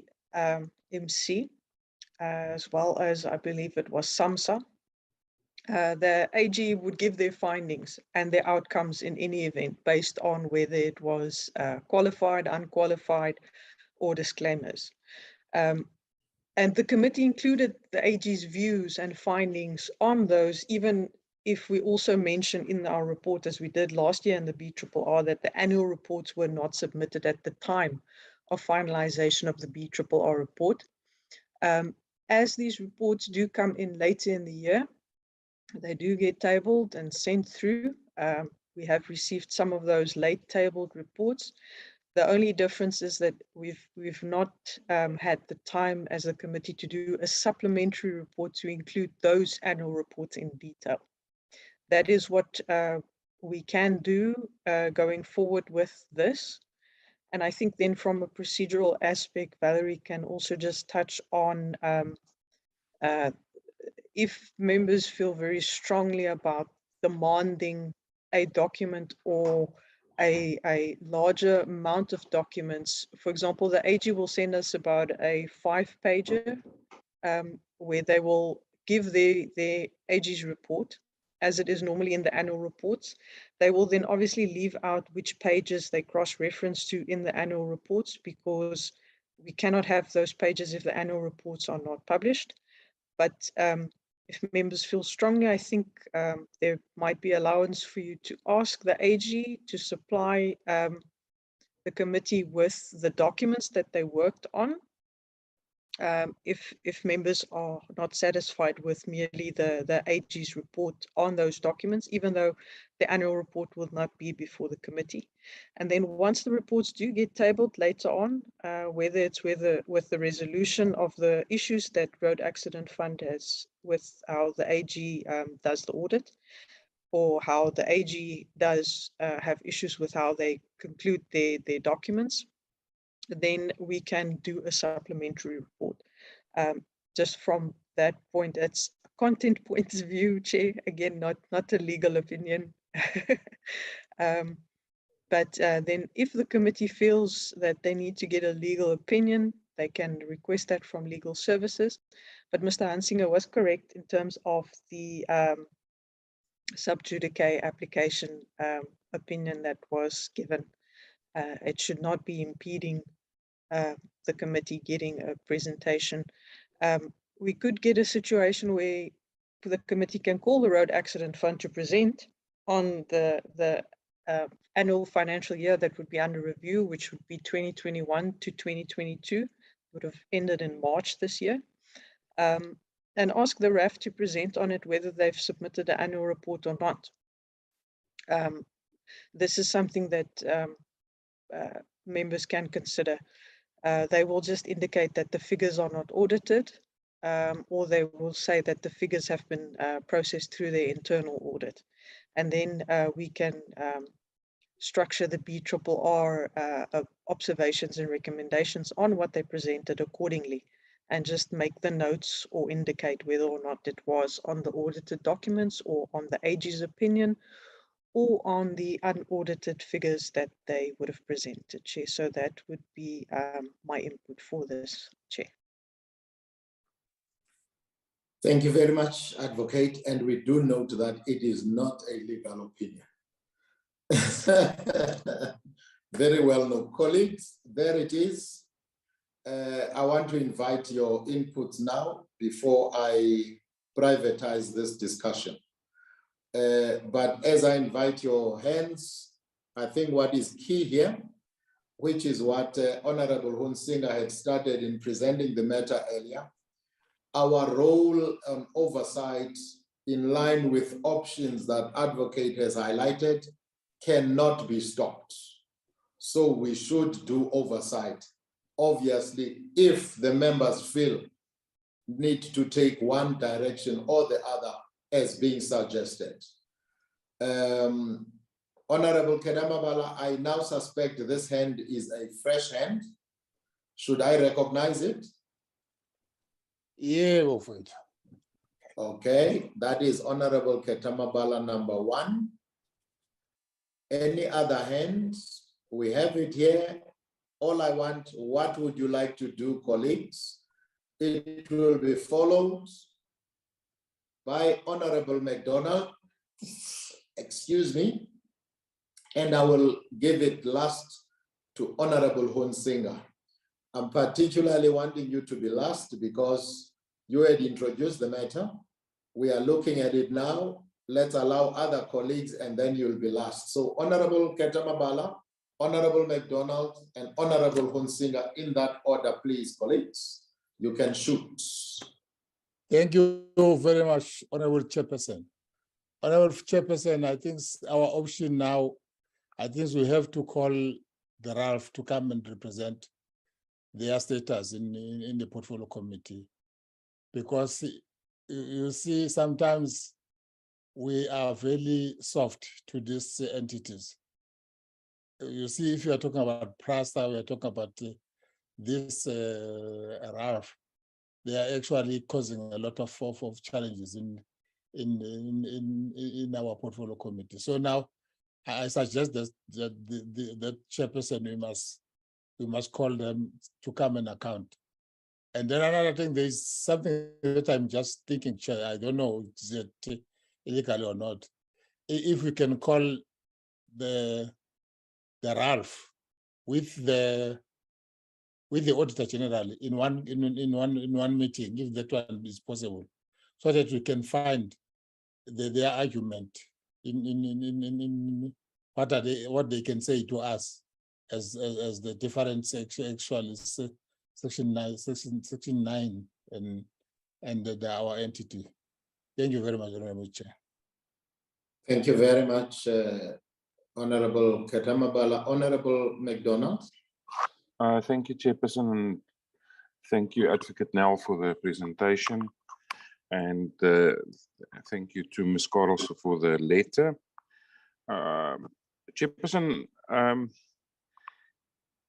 we are between a rock and a hard place because we are in the middle of two children fighting about who's right and who's wrong.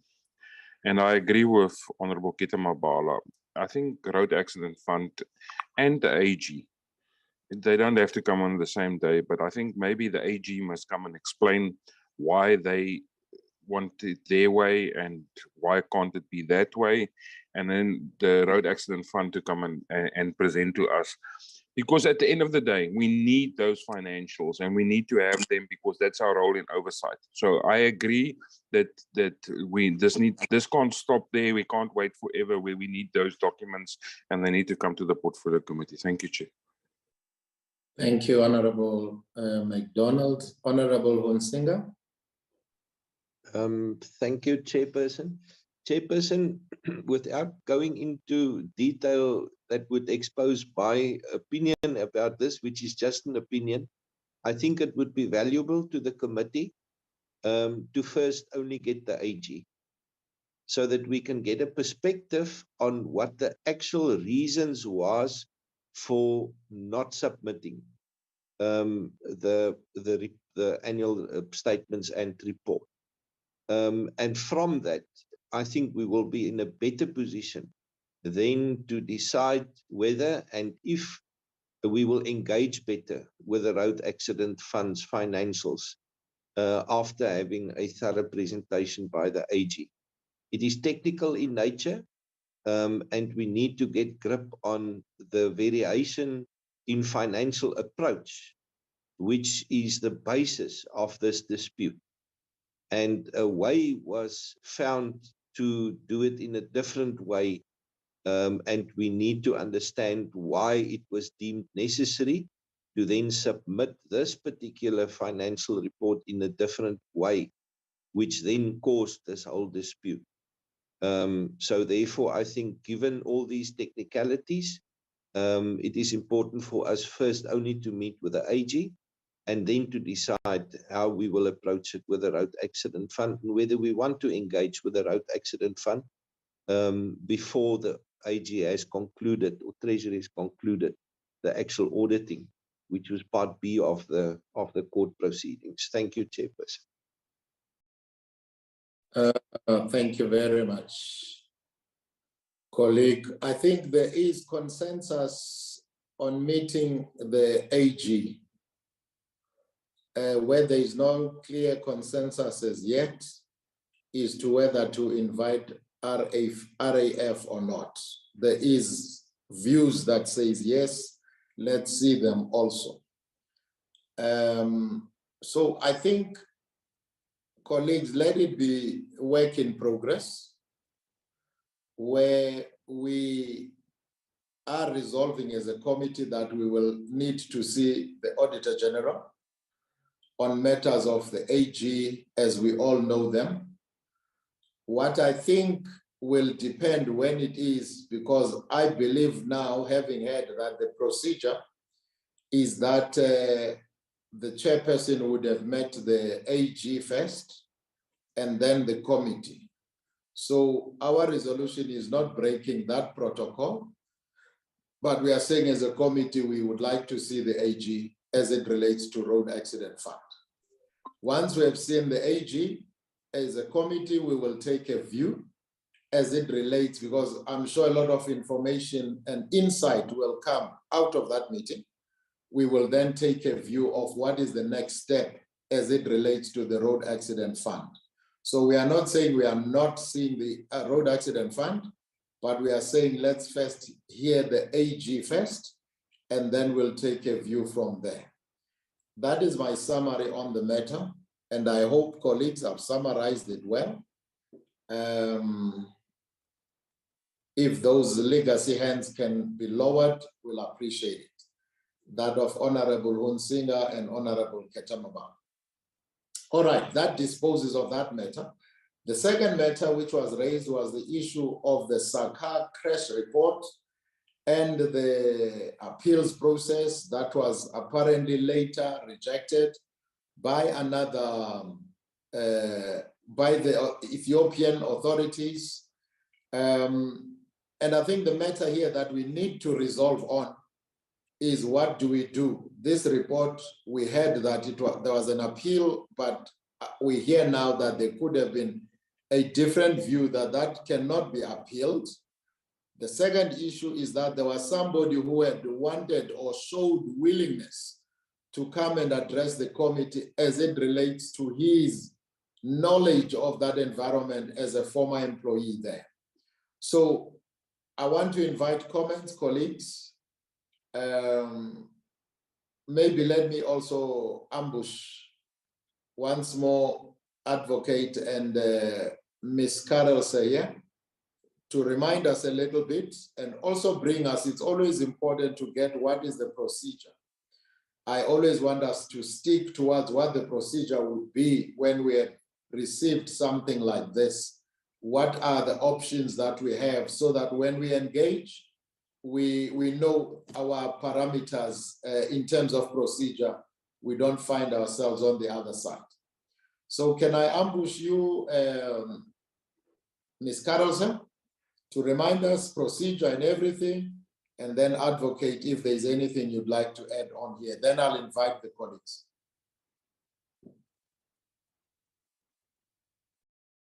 Just a question of clarity, Mr. Mangu.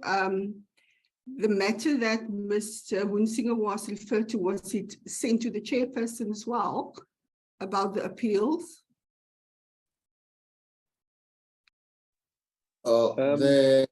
Okay, yes, please go ahead, Honorable Hunsinger. Acting Chairperson, through you, Ms. Carlson, when we dealt with the report, and when it was in fact tabled with the committee on the 8th of March 2022, it was mentioned by the minister that the report is for taking note because it would be subjected to a review in that the Ethiopian Aircraft Accident Investigation Bureau would be contacted to contest the content, and therefore we only took note of the report. Therefore, we could not process the report, we could not express an opinion over the report, and matters couldn't be taken, or any direction couldn't be taken. This, given the content of that report, which indicated further remedial action, which I don't want to expand on now. Principle of the matter is that the report at the time couldn't be finalized because we accepted what the minister then offered as a intentional process of appeal. Since then, it was revealed by information from the Ethiopian Aircraft Accident Investigations Bureau that there's no such thing as an appeal, and that the report which was tabled should be considered as a final report since no new evidence or additional information that would alter the content has been submitted. Therefore, I regard it as valuable for this committee then to reconsider that original report as the final report, and that we then take it from where we were in March 2022. In addition to that, further valuable insight was also postponed at the time that was offered by a Mr. Peter Mashaba, who I understand was the former chief executive of investigations, that could certainly give us particular background and particular insight.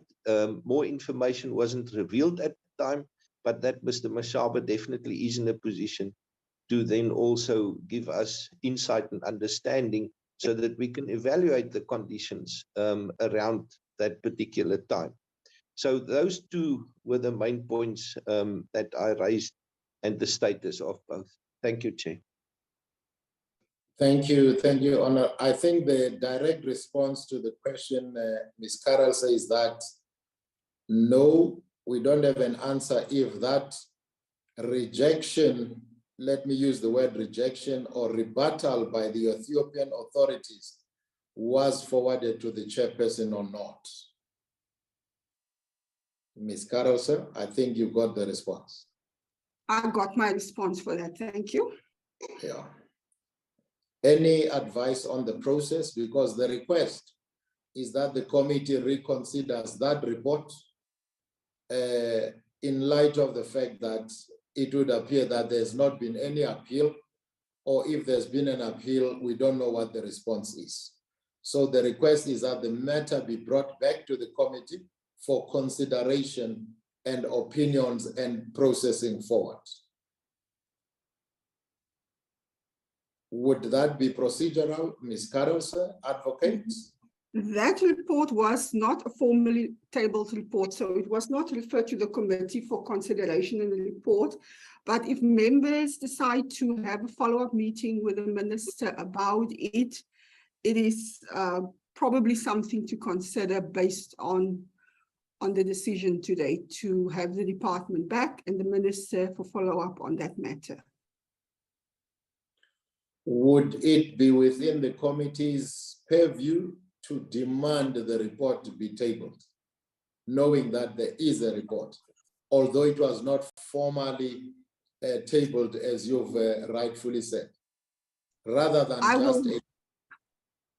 I will have to think about that a little bit longer and have a discussion with some of my colleagues in their tables and get back to the committee formally in that regard.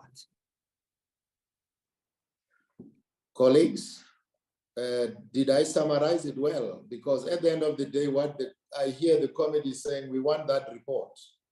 It was not formally presented. Honorable McDonald's. Chairperson, thank you, and thank you for all the inputs from everybody. Chairperson, I agree. Let's have the report officially. I mean, I've just quickly read the minister's on to 25th of January, his status, a media statement regarding the report, and the 60 days. It was his final report now released by the Ethiopian Investigation Department. Other parties may choose to appeal to the minister and they have 60 days. So, Chairperson, that 60 days is long lapsed. I think it will be the right thing that the department comes and bring the report to us so that we can see two things, Chairperson, that the report was done and that it was properly done, and then how do we stop incidents like that happening again. That's our role in oversight, Chairperson. So I think that is what we need to do. Thank you very much. Thank you very much, Honorable McDonald. Thank you very much, Honorable Hunsinger, for bringing the matter. The committee therefore resolves that the Secretariat will investigate the practicality of demanding the report be presented at the committee as soon as possible. Thank you so much, colleagues. We then move to the issue of the Maritime Safety Bill, or is it what it's called, that we dealt with at the beginning, Marine Pollution Amendment Bill, my apologies. The committee is in agreement that the bill is desirable, and we are in agreement that the matter be brought forward. So before us is the motion of desirability on the Marine Pollution Prevention of Pollution from Ships Amendment Bill, B5 of 2022. That in the opinion of the committee, the legislation is desirable to amend the Marine Pollution Prevention of Pollution from Ships Act 1986 so as to give effect to Annexure 4 of the International Convention for the Prevention of Pollution from Ships. Secondly, to incorporate the 1997 protocol in order to give effect to Annexure 6 of the convention. Thirdly, to provide for matters connected therewith. And lastly, that the bill be referred to the committee. The bill referred to the committee be taken as a basis. Colleagues, there is the motion of desirability that we agreed on. Can I have a mover and a seconder that indeed we agree that this bill is desirable as agreed? Chairperson, Honourable MacDonald, I move that the bill is desirable. Thank you very much. Thank you very much. May I have a seconder that this bill is desirable?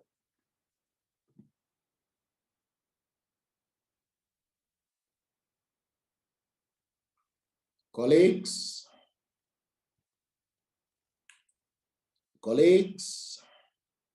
Honorable Hunsinger. Thank you, Chairperson. I'm glad that you noticed my hand. That was up for quite some time. My apology. No, I saw you didn't check the screen. You were busy with your notes there, Chairperson, that I also appreciate. It's always good to have records. Chairperson, I second this motion of desirability. And I had my hand up actually on the previous point still.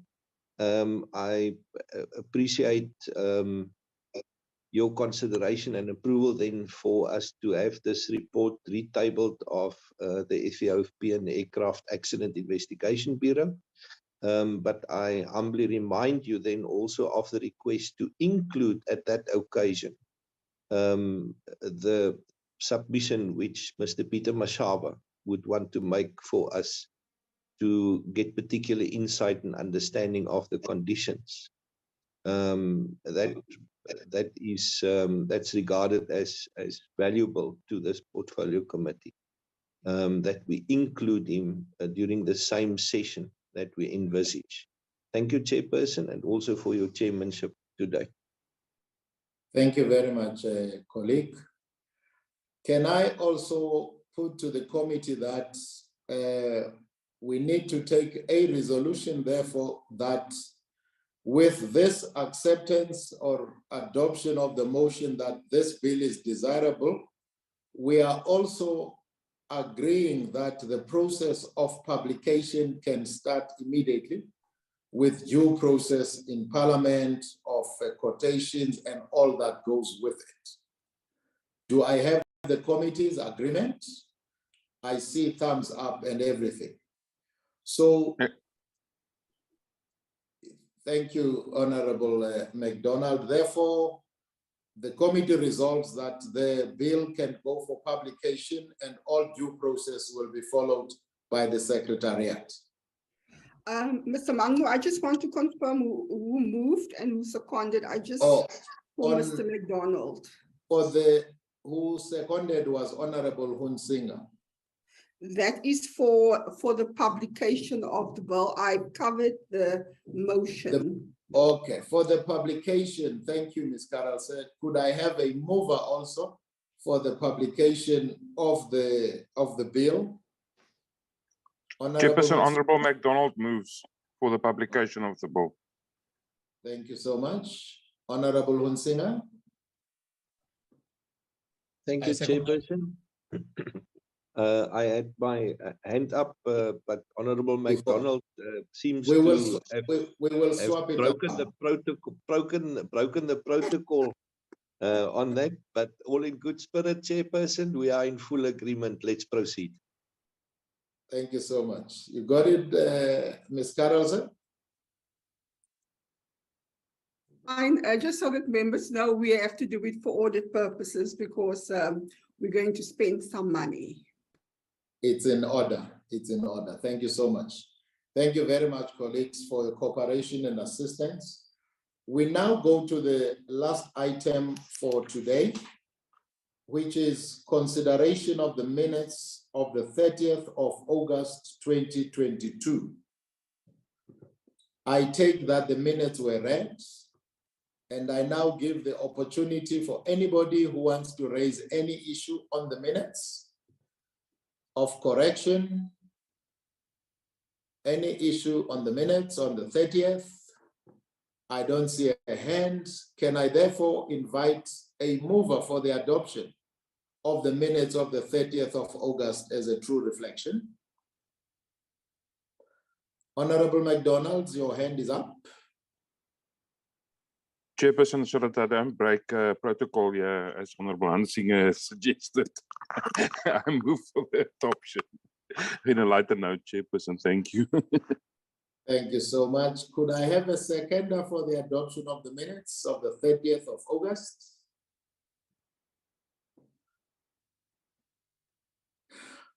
Was it that long, colleagues, that you're tired? Just a second for minutes.